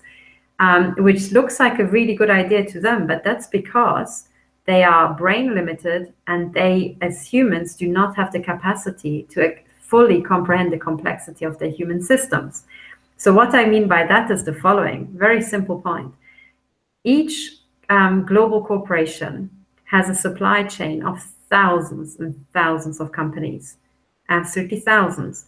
Now, if you want to make so somebody made this experiment. They wanted to make a toaster themselves from scratch, and they figured out that every aspect of a toaster takes huge amounts of expertise, because every part of the toaster is a different material that comes from a highly specialized supply chain, making plastic that won't melt when the iron gets hot, having sort of electricity cables, and then how do you make the metal alloys? You need an entire smelter, and so on and so on. And this guy who did this experiment realized that just to make a toaster consists of 2,000 parts, and each part has a specialized supply chain comprising sometimes hundreds of companies. So to make a toaster, you rely on the entirety of this. Now, they have this sort of depopulation plans because they like killing, and they want to take out 2/3 of us. Well, I'm telling you, even if they take out 5 or 10%, the entire system's going to collapse. Because when you set up stuff like that, an actual killing and murdering program, what's going to happen is exactly what you see happen with targeting. The most ruthless people will start taking out the brightest. Well, then you're really going to take out the people who actually run all your companies. And then suddenly, individual little small supply chain companies that are crucial will collapse. The key person who knows how to make a special alloy, or knows material science, or knows how to put things together is going to die. The company's going to shut down, and suddenly there's no one to replace it. Suddenly you can't make toasters, or you can't make replacement parts for your executive jets, or you can't make something that's really important in pumping, oil or something. Do you see what I mean? It's the small stuff that gets you. It's the small replacement part. If there's a small bit in your car broken, sometimes your entire car doesn't run. And the same applies to industrial manufacturing lines, to airplanes, to everything. So these cartel holders sit on top of a pyramid of a highly specialized supply chain with huge amounts of expertise that they don't have and they don't even understand. Because they're more kind of like the managerial killy type of people. They're not really the sort of, computer workout, computer code, and, really work on material science for a long time sort of people. So they co-opt them. I mean, that's how they do it. They just use and siphon creativity and intellect and whatever. They just co-opt as many people as they can who have less integrity. Exactly. But that is why they're moving toward robotics, though, because, I see that the depopulation agenda it seems to me, is long-term, whether it's the Agenda 21 or the 2030. There's a longer term, there's a long game to what they do. I've learned that with my targeting, too, a lot of different things that I've experienced with it. And they do seem to try and make it look gradual and blend it in to what most people would perceive as normal world stage, silliness. But do you think that will collapse if they? Yeah, it's already collapsing. That's the thing. It's already collapsing. They just don't know it, and they don't have the mathematical skills to see the collapse. One of the ways you can see the collapse is by looking at ecosystems collapsing. You had all these, some of these articles are pushed, the bees dying and so on. But that's a real effect. If you're starting to pump out this nano crap in large amounts, the first thing that it will affect, because this stuff gets into everything, the things most affected will be the smallest organisms. We can survive nanobots, but small stuff can't. Now, what we don't realize is as evolved, if you make a plot of this number of cells in an organism, then the really human beings and animals and mammals, in terms of our numbers, we're just like a tiny blip on a plot, and the real peak are stuff like bacteria and all this sort of stuff, and everything builds on the smaller creatures. They eat the smaller creatures. Now, if you start taking out and start modifying or harming cultures of bacteria all around the world, you are pulling out the actual basis of this entire ecosystem, but in a non-linear, irreversible way. But they want that. See, I guess that's my point, is they want that. Mm. They want to destroy mankind. They want to destroy nature. They want to destroy animals. I mean, I've personally seen, they've done so many incredible things with me with the targeting, because in a sense, I'm transhumanized. Everything I've looked at and paid attention to leads to that conclusion. But I've seen animals being influenced. They do harp weather on me. I mean, everything. So what they've driven home for me is that they are in the business of controlling absolutely everything on this globe. Human beings, animals, nature, everything, because they want to erode and destroy it, or control it, manage it. So, and that's the key. What you just said is the key, because they think they control it. In actual fact, they're just eroding it. In actual fact, they're just killing it. But for them, killing, they're, because of their disposition, killing is control. No, it isn't. Killing is, at some point, it's turning and you're losing control. And the way it works is that you will have, at first, it looks like nothing. And then, because it's a non-linear system, it suddenly will go bam, and there's nothing you can do. For example, a nuclear, a bomb, there's lots of time for negotiation and so on. But once you turned it off, within a microsecond, you're all dead. I think the point that you're trying to make, Katherine, at least let me take a shot at it, is that not merely are they destroying the rest of us, they are in a sense setting into motion a destructive mechanism that is going to take them out as well.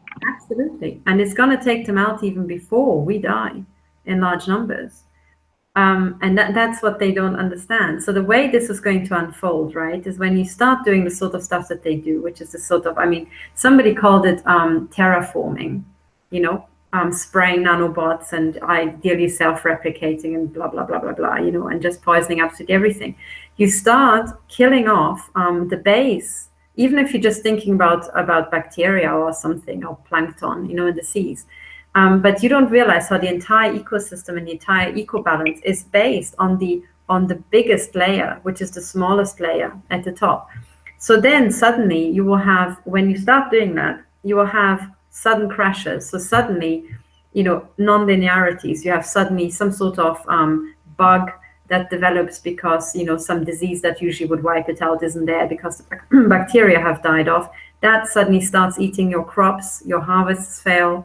Suddenly, there's famine. When there's famine, a lot of people die. They can't run your corporations. And before you know it, your executive jet can't take off because some stupid little screw that nobody thought about is, can't be manufactured anymore. And then when that starts happening, people, even the psychopaths, twig what's going on. And then they think, my God, these people they are nuts. But, I'm not as nuts as they are. I'm clued in. I want to survive longer than they are bringing about, so I'm going to kill them, and then try to, if the psychopath who thinks they are more clued in and can run this downward spiral better than others, will start killing the others because it will make sense, because they will realize that their demise is imminent and therefore payback to kill each other is suddenly massive. And you're talking about people now inside the pyramid of power and inside the pyramid of crime who in a sense are beginning to turn on each other because they have the sense and they're becoming aware. They're beginning to see what the end result of all of this is going to be. Right? Absolutely. And also, when you understand what spiral and killing each other really pays, you suddenly also think, hang on, I'm thinking this. And you have this sort of, the prisoner's dilemma. Everybody else is thinking this. All of the psychopaths want to get one over me. Now, when everybody wants to kill everybody, the people who win are the people who start killing first. So, and that's just the end result of the system. And when you start killing first, you will put your hands on somebody else's assets and you will be suddenly much more powerful and you can kill the others. So the situation right now, the snapshot that I came to realize, at some point last year that we're in, and that's when I really started laughing my head off, is like you walk into a room with all these organized criminals and it's like a still image where they all have their guns already pulled out, uncocked, and they're pointing it at each other's head. And you just walk in and you think, okay.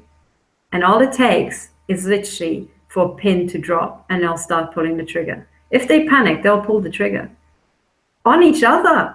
There's no point pulling the trigger on us because they can't get, I mean, they can kill me, but they can't, my assets are what? IKEA furniture.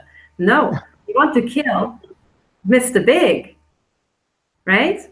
And literally, at some point I made a video and I was just laughing my head off because that systems analysis tells me that is the end result. And if they clued in, then they should be absolutely crapping themselves. If they are laughing at me, they haven't understood how many guns are pointed at their head. And there's evidence for some people actually figuring this out because there have been all these reports of billionaires scuttling off into underground bases. Yeah. And there's another phenomenon as well going on that certain people, certain masses of people around the world have indeed woken up. And so because people have woken up, their systems and plans are not really working according to plan. For instance, the whole nano spraying, for instance. Now apparently there is so much aluminium in the ground that farmers cannot grow crops. And guess who comes along? The GMO companies come along with their aluminium resistant seeds, right? But I think, I forget the exact details, but there was a court in either Europe or Canada that has prohibited Monsanto from selling these aluminium-resistant seeds because they are going to destroy the earth in the long run, and they are going to destroy other crops in the long run. Absolutely, exactly. And you know what? All that plays into it, Ramola, and that's a fantastic example, actually, because that is the beginning of change. But the biggest thing to realize is when these billionaires are scuttling off, they're not scared of us. No. They're scared of each other. They want to have the biggest distance between them and the other billionaires. Because you know what? That they were mocking us with the Hunger Games. Well, I've got news for you guys. You're in the Hunger Games. You're in the Hunger Games. And the people who are, after you with guns, they're billionaires, trillionaires, quadrillionaires, and we'll be sitting there watching the show. And yes, there were reports of saying, funny, because these billionaires just haven't been going to meetings. No one has seen them for a year. Well, yeah, that's the reason why. Someone's, figured out the systems analysis here, the game theory. And this is the point. So now it's talking about solutions in a real Gallup. The solutions at this point, so there's, for example, in terms of finance, because we started off talking about finance, we have to go back to what people already thousands of years ago figured out. The only reliable currencies is stuff that can't be deleted by a computer. So a computer virus can't delete your wealth. So forget currency, garbage. It's convenient temporarily, but not as your base currency. The only currency that's actually worth having is one where everybody independently immediately test its work, and that's gold and silver. So today we have very, very advanced. Oh, actually, I can hear my own. Sorry, I'm not sure. So you know what they and that's why there are plans. So people have figured this out, and there are plans to revert back all the currencies to gold and so precious metal based, especially gold based, because gold has got very high value, and you can put a little bit of gold and already have, stupendous amounts of money. So there's, for example, the idea of putting gold, using modern manufacturing techniques and putting gold dust into notes. But right now, the problem is that, Federal Reserve notes are backed by nothing. They are backed by organized crime, which is deception. So they're worth nothing. But if every single federal note had gold dust in it, in the value that's actually written on it, that would be a real solid currency. And you could take, this your note to some sort of spectrograph and actually measure the gold content yourself everywhere you are. Then that would be a solid currency, and that can be done these days. So there's now plans to replace our currencies with something called aurum. And aurum is just that. It's gold dust in a plastic cover, That would be a solid currency, And then, of course, you can have, miscellaneous combinations of gold coins and silver. And the question is where to get the gold from. And the gold is, the current story that I heard, I think it's kind of like, really a sort of PR story, but it gets pretty close to reality, I think. That is that, the entire gold stolen by the Vatican, or this organized crime cartel, a large part of it has been put into a trust over 50 years ago, into a type of trust that expires after 50 years. And if the contents of the trust aren't claimed, then the ownership expires. And it is said that, one genius, a polymath, who understood the law just as well as everything else, and mathematics, pulled off exactly that. He became the Black Pope, the head of the Jesuits. He was in charge of defending the assets of this organized crime cartel, and he put it into a trust, knowing full well that this tapeworm at the heart of the economy, it's like pulling in resources, but it's greedy, so it's just hoarding.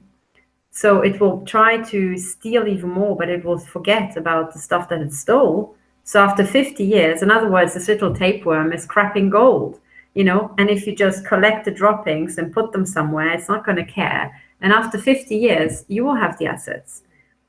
And right now, this trust, this trust did exist. It has expired. The wealth is hidden around the world. It contains pretty much all the loot, the well-known loot that, for example, the Nazis stole, and all the other, the communist regime and so on.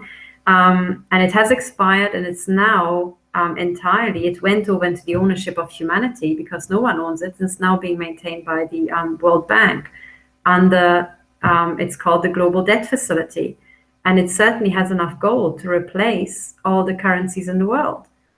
In other words, by this legal trick, humanity managed to asset strip the mafia. That's the thing. If we can pull off, if we can get our hands as humanity on the assets in the global debt facility, as it's now being advocated by Karen Hudis and others, and the people who are actually the board of governors on the World Bank, humanity will have pulled one on the devil. That sounds too good to be true. Not to play devil's advocate, but pardon the pun, but that sounds too good to be true. I'm really interested in that. So, well, this is, I think, that one more time for me. So the situation, and sorry, we're running over time, but this is really one of the key solutions here, as I understand. So, already, because it sounds so incredible, but then again, everything else we've just talked about sounds so incredible, yet it's true. So the way to understand it is as follows. Go back to systems analysis. You have, as we all said, you have got these psychopaths. They're super greedy. They just want to have more to guarantee their top position. So as they're accumulating assets, they want to hoard them somewhere, So they started stuffing this stuff in underground bunkers everywhere. Switzerland, but South Africa, Russia, China, everywhere around the world. Literally, Latin America, wherever you've got a cave that no one can go to, you will find something like that, They even had stuff where they put solid gold, as I heard, in, I think it was a swimming pool under a hotel in Jakarta or somewhere else. So literally, you have these hidden underground facilities everywhere, And that is the organized crime cartel putting this stuff in places. And but they all keep books, about their wealth and so on, and someone has to protect it. So the most important people when you're hoarding real stuff, real gold, are the protectors. So the military arm of the Vatican. So the person ultimately responsible for the defense of the loot will be the Black Pope, kind of, the Grey Pope, as I understand it, is in charge of, the financial affairs. So he will have the oversight, but the ultimate defense, that's the key, that's the Black Pope. So he takes care of where this stuff is put, and as I understood, and this is, as I say, it could be also a story, but then again, it's also a very good one. If you put it into a trust and this trust expires, it means that you don't have ownership of it anymore under archaic laws. And, and that's also, for example, the case when, people had stuff put in trust here in Swiss banks, Jewish families, and they were murdered in the concentration and labor camps. And because they didn't claim the assets, it became the ownership of the bank. That's how the Swiss banks got hold of all the, the Nazi gold and then lots of other stuff, paintings and so on. And now it seems to be the case that because of the trick by this polymath who just thought of this and put it into trust and hid it all away, he set it up such, and he also was instrumental in setting up the institutions that would then govern, catch the loot, as it were. So, as I understand, he was instrumental in setting up the World Bank and the IMF, which, of course, is entirely taken over by the mafia. But that's what you expect. Right. Right. But it has the mechanisms to become the next owner of this loot. And right now, the trust has expired in 2006 or so. And since then, the people with integrity in the World Bank have been fighting to actually transfer the ownership into public ownership and use it to replace all currencies, because all currencies are set up for implosion. All currencies are based on the same interest on interest model. Right.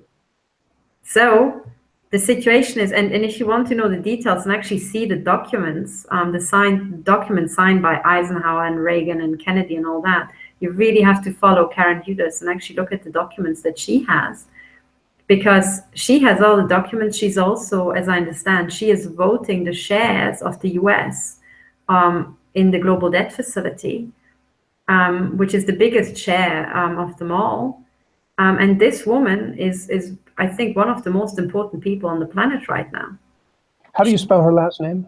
Hudes is Hudes, Karen Hudes.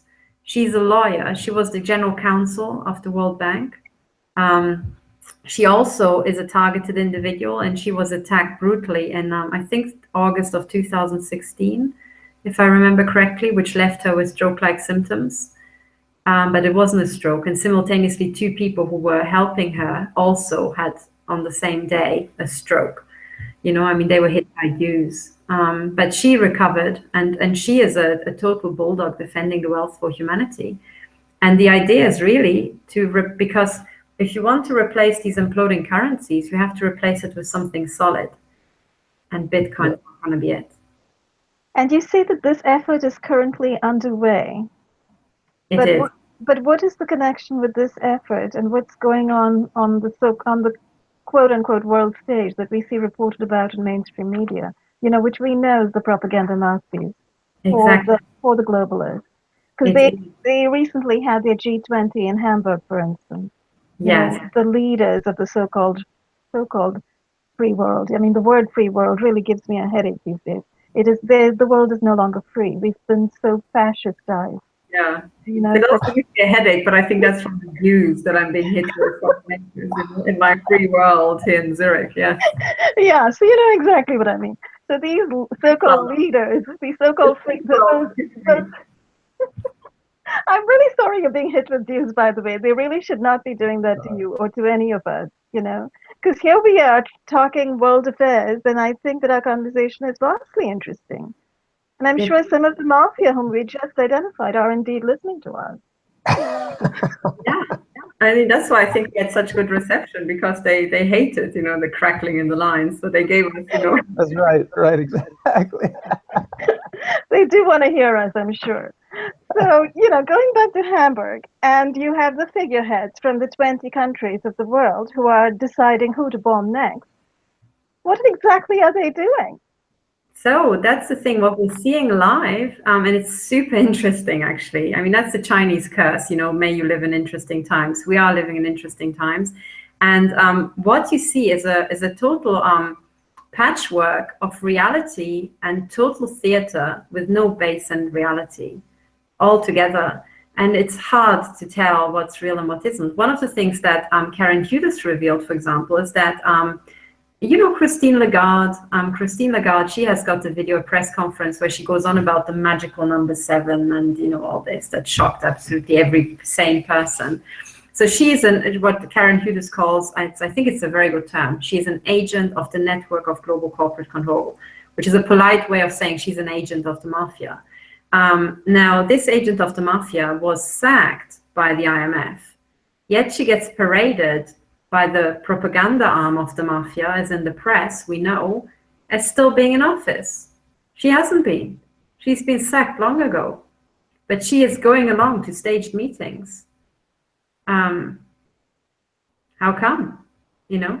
And that is how far reality and our world has totally sheared apart. Some of the figureheads we see have been deposed. And there's a parallel system already operational where these people don't figure, you know. That's very interesting. And in fact, what you're suggesting then is if there is a parallel system already in operation, we're not really getting news of that system and what that system is doing.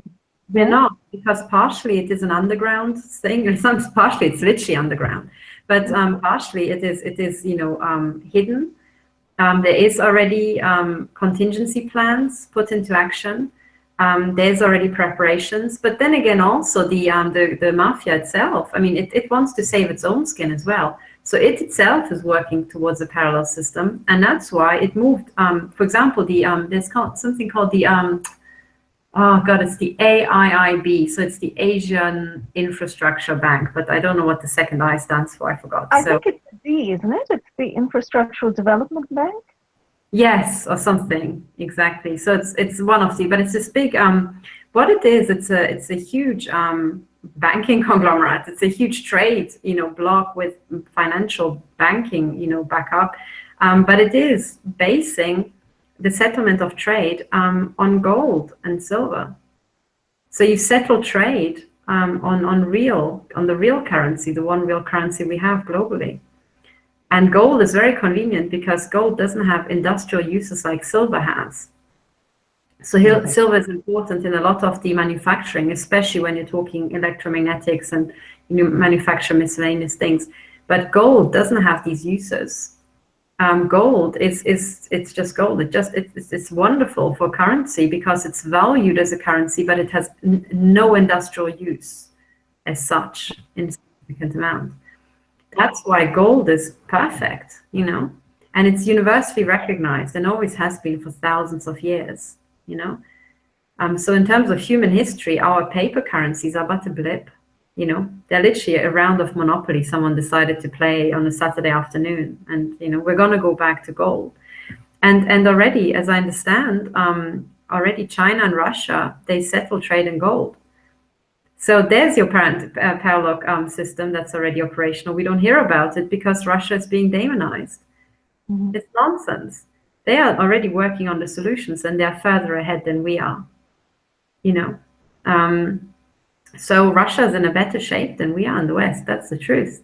And the fact that we don't see that shows us how far our reality, our portrayed reality, is from, you know, real reality.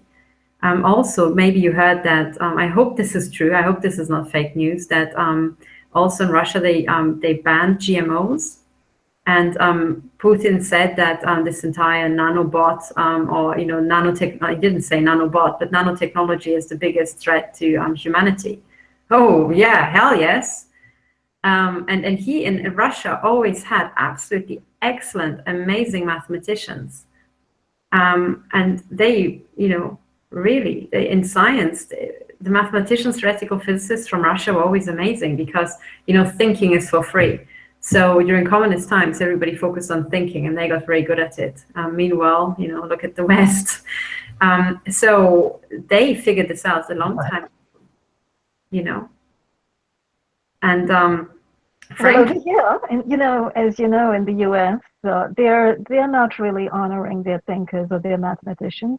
They're killing off the doctors, in fact, who are curing cancer, for instance. The spate of holistic doctors have been killed over the last few years, more than 60 at this point, you know.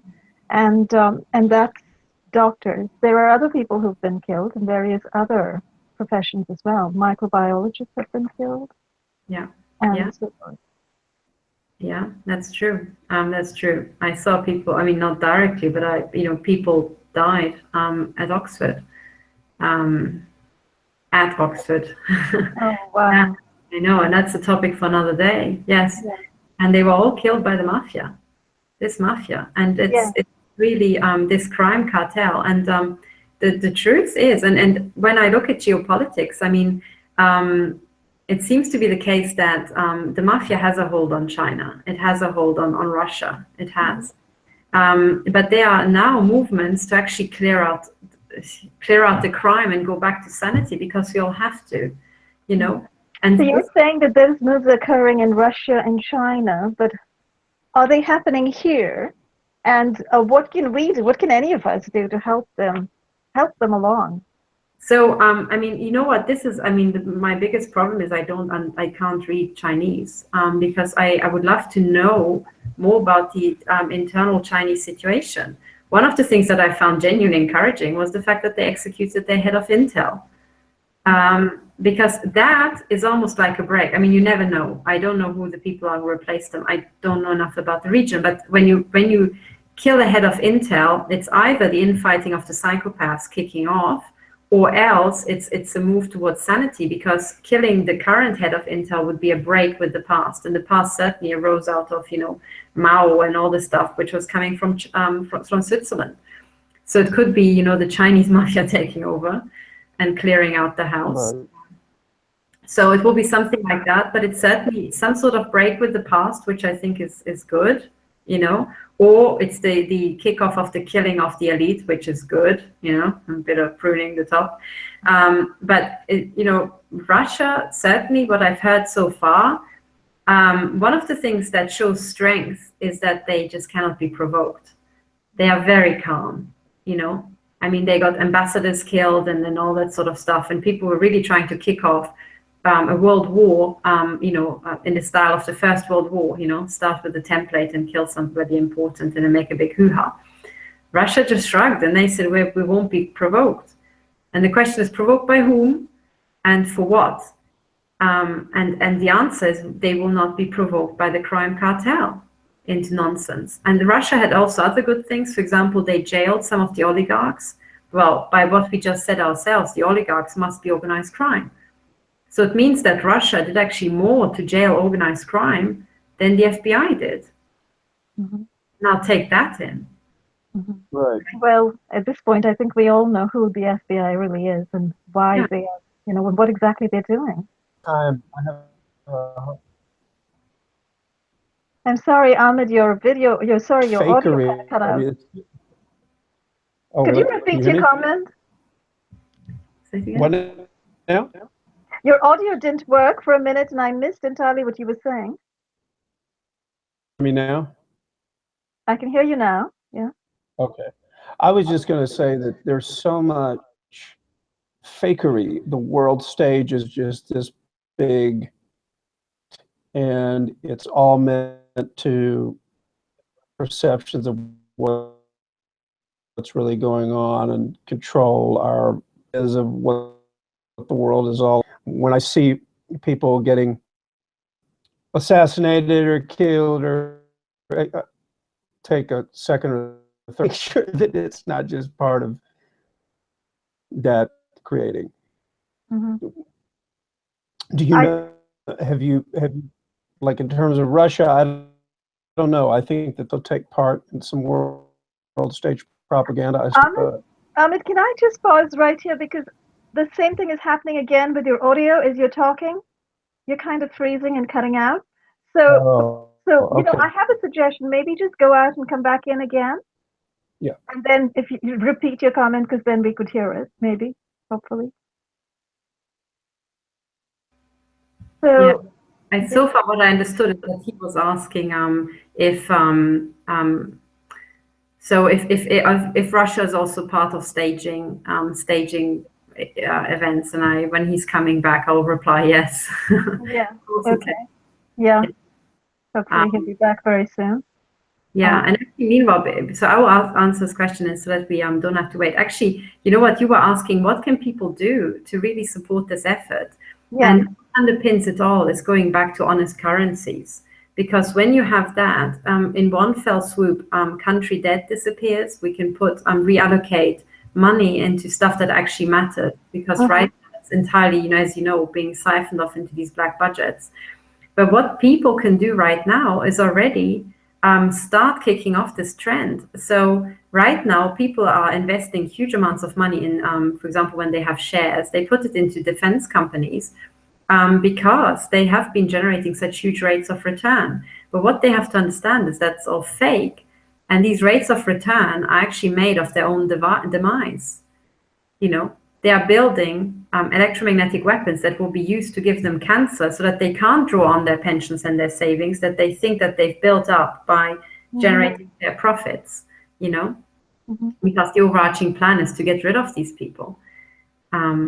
Let's see, Ahmad, can you hear us?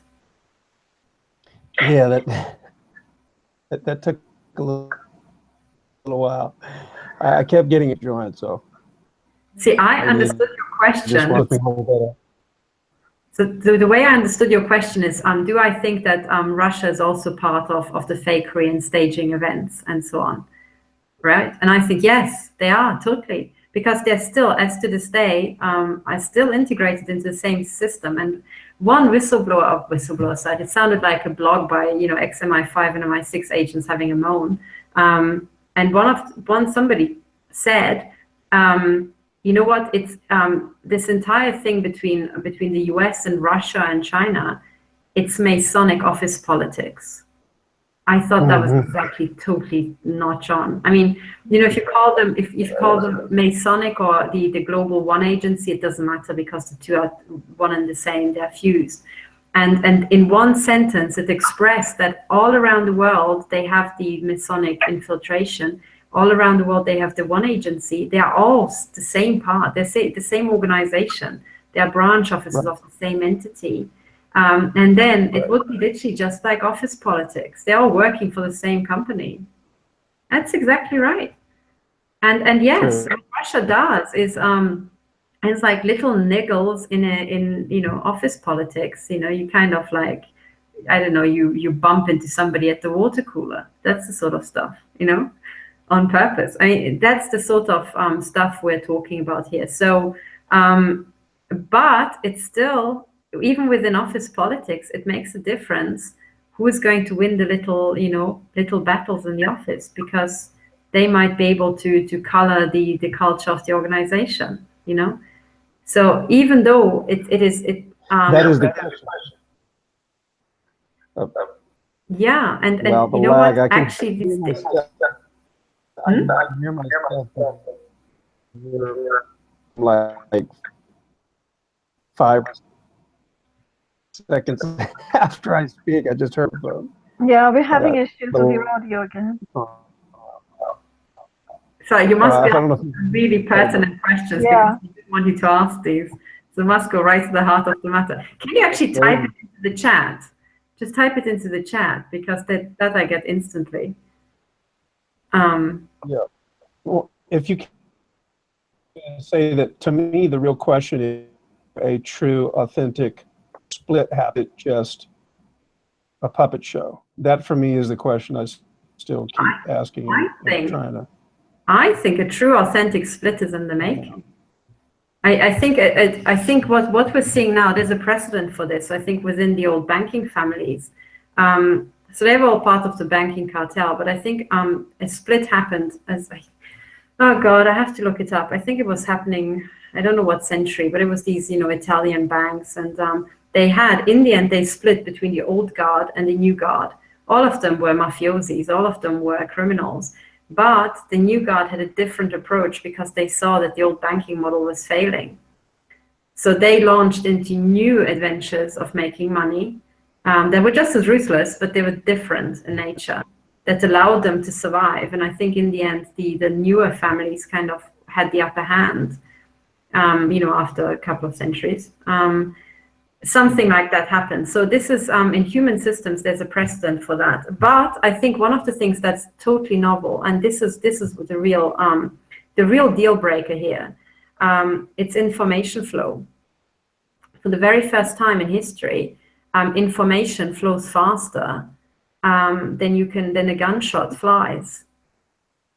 It does, because it can go with near speed of light, And what this means is that suddenly you can inform people much quicker. So you can quench wars or quench mutinies much faster, and you can quench organized crime faster. So I think what's actually happening, and I think this is where it really will get interesting, and there's absolutely no precedent for this in human history. And even, I think it was Baron Rothschild who said it himself. He said, what's happening right now is the biggest human experiment in history. In an experiment, you don't know the outcome. I suspect he meant, the big, the printing of money into oblivion and all, setting up all this nanobot nonsense and all that at the same time. I'm going to say that's probably what he was referring to. His experiment, his very Dr. Evil experiment on the rest of us. Totally. And I suspect that's what he was referring to. But then again, also, he's got access to all the information pretty much. And there's one bit of information that he also has access to, which is the entire non-linearity of networks business. And that is because of the internet and the interconnection of us human beings. And I can't emphasize enough how totally novel that is, because this sort of interconnection is a non-linear system that is changing and increasing in speed non-linearly. So things will not just get faster, they'll get faster. So whatever development we have, and what this means is, it's like the butterfly effect, where people said, if you have a nonlinear system, a butterfly can just flap its wings and cause a tornado because of these amplification effects. Now, when you have these sort of nonlinear systems, a butterfly can cause not just one tornado, it can cause 10, and it causes them even faster. That's what nonlinear systems kind of mean. And you have, the big cartel holders running their experiments. And at the same time, the entire nature of our organization, this interconnectedness, is a huge, big experiment that's also being run that they can't control because the nonlinearity is not the one they set up, it's inherent to the system. And the nonlinearity is the way we interconnect and exchange information. And what this means is that any criminal scheme that someone catches a whiff of can be spread very fast. Of course, they can be detected and assassinated, but still the assassination phase, there's still a time lag, And it seems like, AI is going to take care of us, and you will be instantly killed if you just think about going up against the cartel. But that's just not how it works. It's just not how it works, because every complex system has bugs, and loopholes and problems.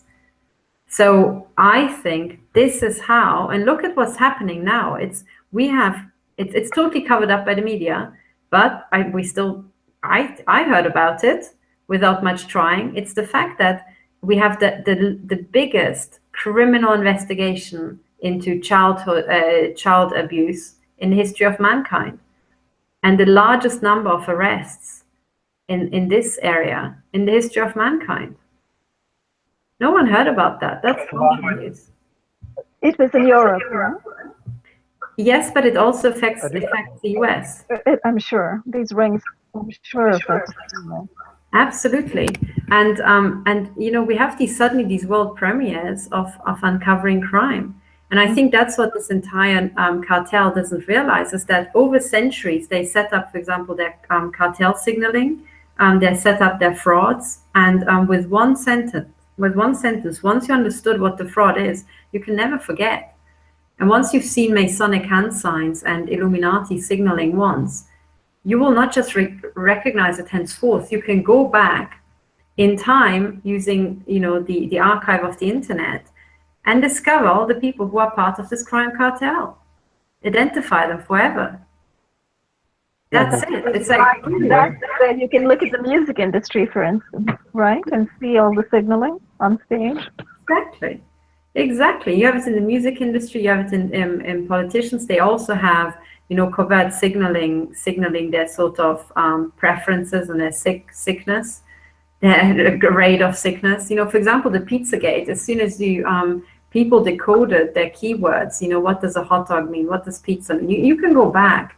And you can see signs selling children on shops, and printing the signs and the illuminated signs and putting them everywhere and setting up the child trafficking network took decades, if not centuries.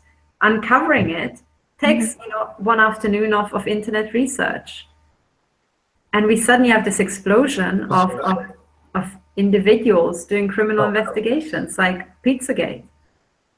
We're having some strange audio in the background again. Does anyone hear it? I don't. I can. Yeah, I don't know if you guys can hear me now. Can you hear me? I can hear you now. Yeah.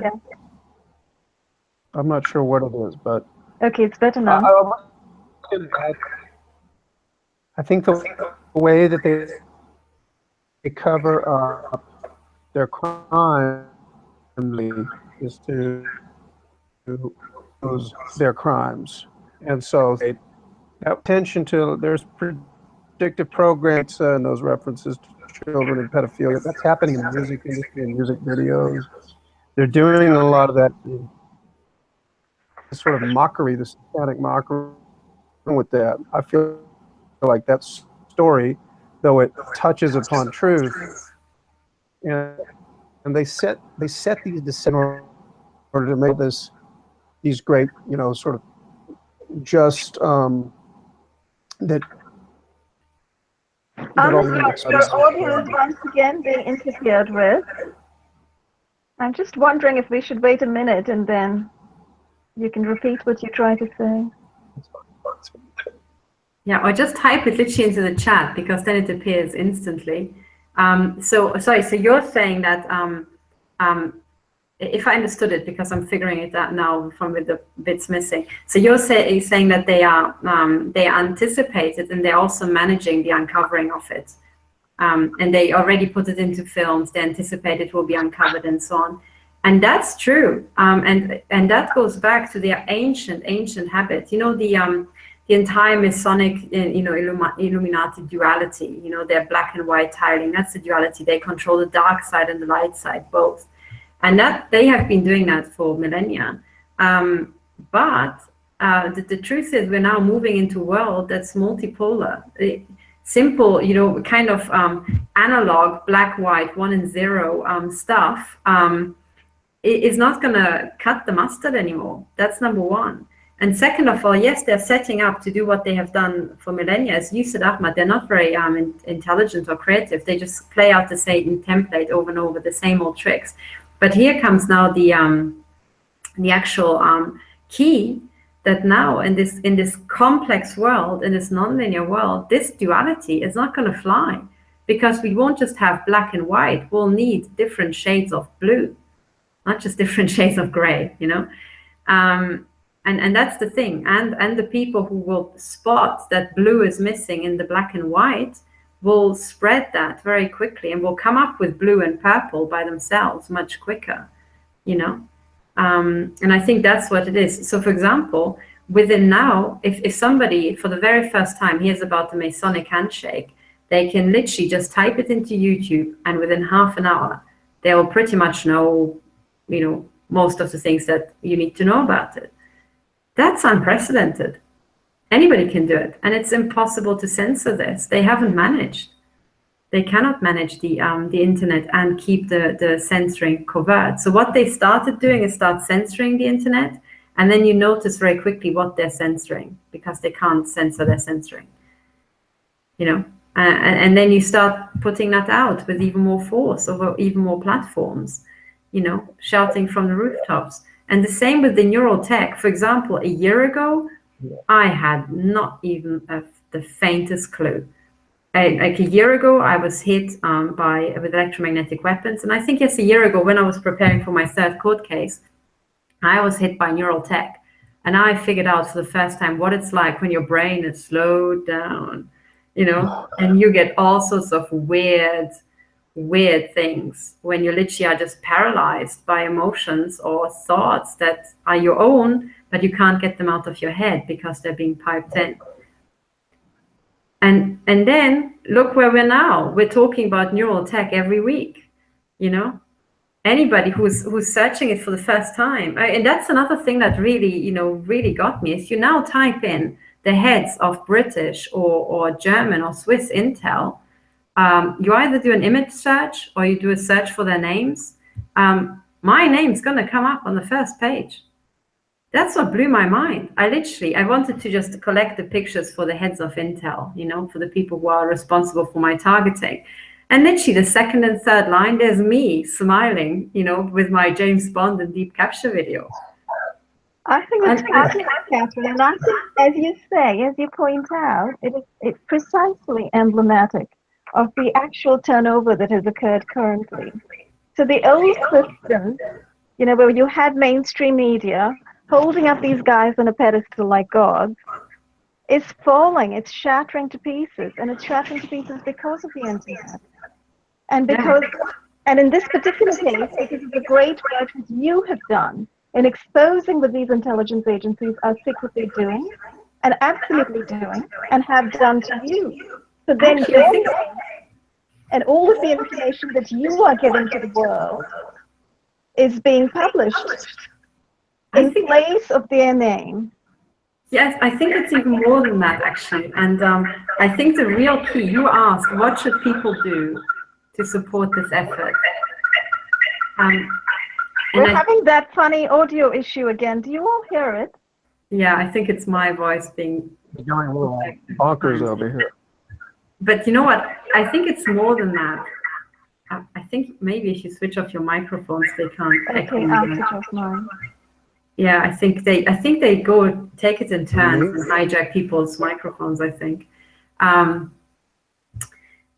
So one of the things that it's actually more than that, because my videos are not that, you know, I mean, they get views, but it's not that amazing. I think there's something else happening there. And that is that there seems to be some sort of endeavor that's pushing my videos and is bumping them up in the algos, in the algorithms, in the search algorithms. There's no other way. I think in the background, there's some real, you know, an army of effort. And where does that come from? From the intel agencies. There's no way that, you know, I can't see, unless I'm really missing something, there's no way that my videos with the view counts they have can just top all these other things. No, I think in the background, what we're seeing is the army of support that we have. And that's the thing. And that's why I encourage absolutely everybody. We have to remember in these huge organizations, first of all, we outnumber the psychopaths, number one. So the people who really can't be bothered with this sick nonsense, they don't need it, they hate it. We outnumber them in a normal population by 99 to 1. Number two, even in tall organizations, look at the World Bank. Yes, they are captured. Yes, they are mafiosis, but they always need normal people to use to run their organizations. And the people who ultimately do the hard work have the most detailed knowledge of how the organization runs. They can't get rid of them, which means that every organization will have this sort of domains of capture and domains of integrity. So, for example, if you look at the NSA, right? I mean, Melton Stewart, she saw deep capture at the NSA, you know, up close. She got right up to it. You know, she saw that NSA security was the conduit through which they, you know, brought in all the crooks. So she left. And then at the very top, also, Bill Binney and Kirk Wiebe ran into the organized crime cartel because they had their work taken away. And instead, it was given to this other, you know, these other crackpot programs. So they left. So they hit the wall of criminality and they left. But beforehand, they were there. And this means they were a domain of integrity in an otherwise already captured organization. Mm-hmm. The top above them was already organized crime before they even noticed. Mm-hmm. But what this means is that the people who are programming the algorithms, the people who are actually the boots on the ground doing the hard work, they're like us. Right. That's very encouraging, actually, when you say that, because it makes me think that perhaps there are people inside these intelligence agencies who support what we are doing. Absolutely. Totally. That's very interesting to comprehend and to contemplate, because, you know, up to now, all we get is an awareness that we're kind of operating on an island in a very isolated way. But more and more, it appears some of us are getting signals that perhaps there's some undercover support, is what you're saying. Yes, and I think there's a heck of a support. And when I saw myself appear, literally, you just, you know, Google yourself and you see that. And I was using, you know, a browser that is not tied to me, so it just scrambles it, you know. So I was appearing like an anonymous IP address, so I don't think it was targeted, and there I am. And I thought, oh my God, this is showing some really big power. So in what people should do if they're looking for solutions, there are several areas to wrap up. Number one, and that's what Ronald Burnett said, you know, he said about the importance of actually replacing finance. Do you remember that? And at the end of the interview, he's asked, can you see any effort in that direction? He says, well, there are local efforts, but nothing really big. Yes, we need much more actual brain power devoted to how are we going to cycle the system to gold-backed currencies, you know? What sort of models? And we need to start talking about that. Number two is we need to get the police and the courts back. Our systems have been captured. So what people should do is they should develop an incredibly active interest in court cases, as boring as they are, and police work and police reports. That's what we should do. You know, the stuff we thought was boring or scary, you know, it's number one, finance, we have to understand it. And only if you understand it is it really safe. Number two, police reports and how does the police operate? We have to, if the police officers corrupt, we have to literally take them and rip them to shreds. Then court cases. I spent a year watching court cases and my eyes boggled. We need the courts back. They are not functional at the moment. We need to get rid of the corrupt judges, and also the courts got themselves hogtied by the complexity. You know, they need help. Then the intel agencies need to be partially wound up, totally shut down globally, because the intelligence agencies are organized crime. So it's another way of saying we need to shut down organized crime. Perhaps and whatever's we need to shut down secrecy. Sorry? We need to shut down secrecy. Yes, exactly. And we do need to have, you know, security and sort of intelligence agency work, but that has to be 100% transparent. And that's, you know, if you'd say to an old school intelligence agent, so there's a, you know, on the Techno Crime Fighters Forum, I'll show a video on Thursday about Sir John Scarlett, you know, saying, well, you know, secrecy is at the heart of everything. So MI6, you know, or SIS these days, MI6 just works with secrecy. If it's not secret, we shouldn't be doing it. I'm like, Sir John, that's bullcrap. It's you're saying we're criminals. If it's not criminal, we shouldn't be doing it. That's what you're actually saying, you know, and that's what he is actually saying, because he is, you know, we're totally involved. He knows exactly what they're doing. But the point is, we don't want crime anymore. So we don't want secrecy anymore. So we don't want the world of Sir John Scarlett anymore. It's got to go, you know. Absolutely. So that's what we need to do. Hey? Okay, that's brilliant. That's a fabulous list of solutions. Ahmed, did you want to add to anything that Katherine said?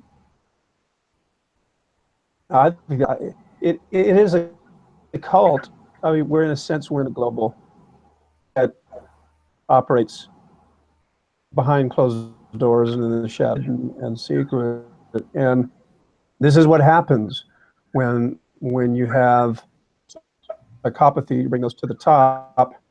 On top of it, everything's hidden in secret. Now you end up having so much corruption you can't even see straight, and it needs to be put out in the open. You know, the light, so to speak, needs to be everything that's happening. Absolutely, and it's not just getting it into the open. Make it simple again, so that everybody can understand, and therefore everybody can keep an eye on it.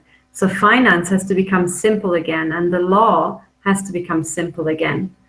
If it's not simple, it's not safe. Mm-hmm. You know? And people need to become a lot more vigilant and actually watch what the courts are doing, watch what the police are doing, and hold them accountable. Yes. And raise all hell when they're doing nonsense. Exactly. Yeah. And I think another way of saying it also is that we all need to have the courage and the self-confidence to become a little bit experts in all of these fields ourselves. You know, medicine, the law, police work, and we have to be able to do it ourselves to a certain degree, you know? And only then, only when we can all contribute in all fields, do we really have resilient systems. Not to mention media. We have to become the media ourselves. And I know this is a bit of a cliche at this point in time, but it's worth repeating, because in the absence of having large media at our disposal, all we've got are little talk shows like this. But these are very valuable. because it's through these means that we can begin to disseminate a new way of being.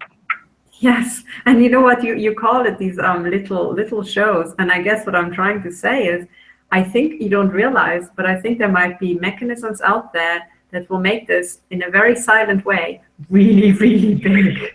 You know? I hope so. That would be wonderful. I think this particular conversation, for instance, has been so fascinating, has ranged across so much, and has brought us to a point of actually seeing what other people are doing as well as what each of us can do as we move forward. But I think it would be wonderful if this particular show, became viral on the net in some way. I think, you know what, and this is what people who put out their own videos need to know. The view count is not reality. There are actually thousands and thousands of people more watching the videos. You see sometimes videos with only 14 hits, and I think there's no way, if I found it randomly, there's no way that only 14 people before me found it. It's impossible. This person's on the other side of the globe. No, there are thousands of views. Just covered up.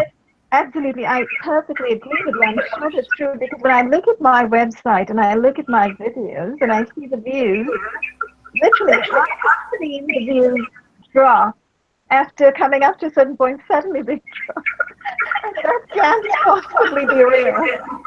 Exactly. Oh, it's so manipulated, the views all the time, yeah. It totally is. But you know, the good news is that if somebody just puts out the video out on the internet, whatever it is, they mustn't believe that they only got 5 views. No, they got 5,000, at least. And what that means in real terms is that any one of us can having a circulation number of 5,000 for local newspapers is already pretty good. So by just making a video and just putting yourself out there, any one of us can have the circulation of a local newspaper. How about that? I think that should really encourage absolutely everybody to step forward and do just that, Don't just sit back and watch us talk, you talk, Yeah. Put your own talk show out, get your own ideas out there and start your own enterprises, because this is exactly what we're trying to do. We're all trying to build this different world together. So on which note, that's an absolutely wonderful bit of encouragement. I guess at this point we're a little bit over 2 hours. It's 2:15, so perhaps we should wind this up, and I should just sort of say, are there any last bits of info you'd like to impart before we close? Oh gosh, no. I think the only thing is maybe we split it into 2 1-hour segments, No, but you know what? Otherwise, I think it's just as a finishing word that everything I said is just it's meant to be opening a discussion, and we really need everybody on board to figure out how to replace finance, and literally everybody, from single moms to people who are maybe unemployed to they have the same weight as bankers in the new world. What really matters is good ideas, and we need the best ideas from absolutely everybody. And to close the actual circuit to what we said previously, currently the people at the top of the cartels, because of their mental illness, they're trying to turn us into robots. But one of the things that they don't realize is that our edge is exactly our variability, the fact that we're not standardized. And that is why the best ideas come from the most unexpected corners. And we can save our world if we really all step up to the plate. Take the chance to speak up and try to put our voice out there and really see how far it carries, because it will carry much, much further than any one of us would have ever thought possible, thanks to the non-linearity of the system. So, the new world is not going to be one run by psychopaths and robots. That's what it looks like now, because the non-linearity is just kicking in. No, the new world is really being run by brilliant individuals, by creative individuals. That's the brave new world that we're moving towards, and we should move to this sooner than later. So I would just say, everybody, please get on YouTube, start making your videos and start putting your voice out there, because we need to hear from you. That's wonderfully hopeful and inspiring. Thank you so much, Dr. Horton, for being with us today and for imparting both your knowledge and your insight and your vision for the future that I certainly would like to share in. It sounds fantastic, and I'd like to be a part of that. So thank you very much again. Thank you. Thank you. I thank you too for putting together these reports, because they truly show the way to the future, I have to say. Thank you so much. It's an honor, really, to start this with you. That's wonderful, wonderful. I'm really glad that we've been working on this together. And, you know, surely we'll have you back very soon to talk on other subjects, perhaps. So thank you again. Thank you. Thanks, everyone, and we'll see you next time. Bye-bye.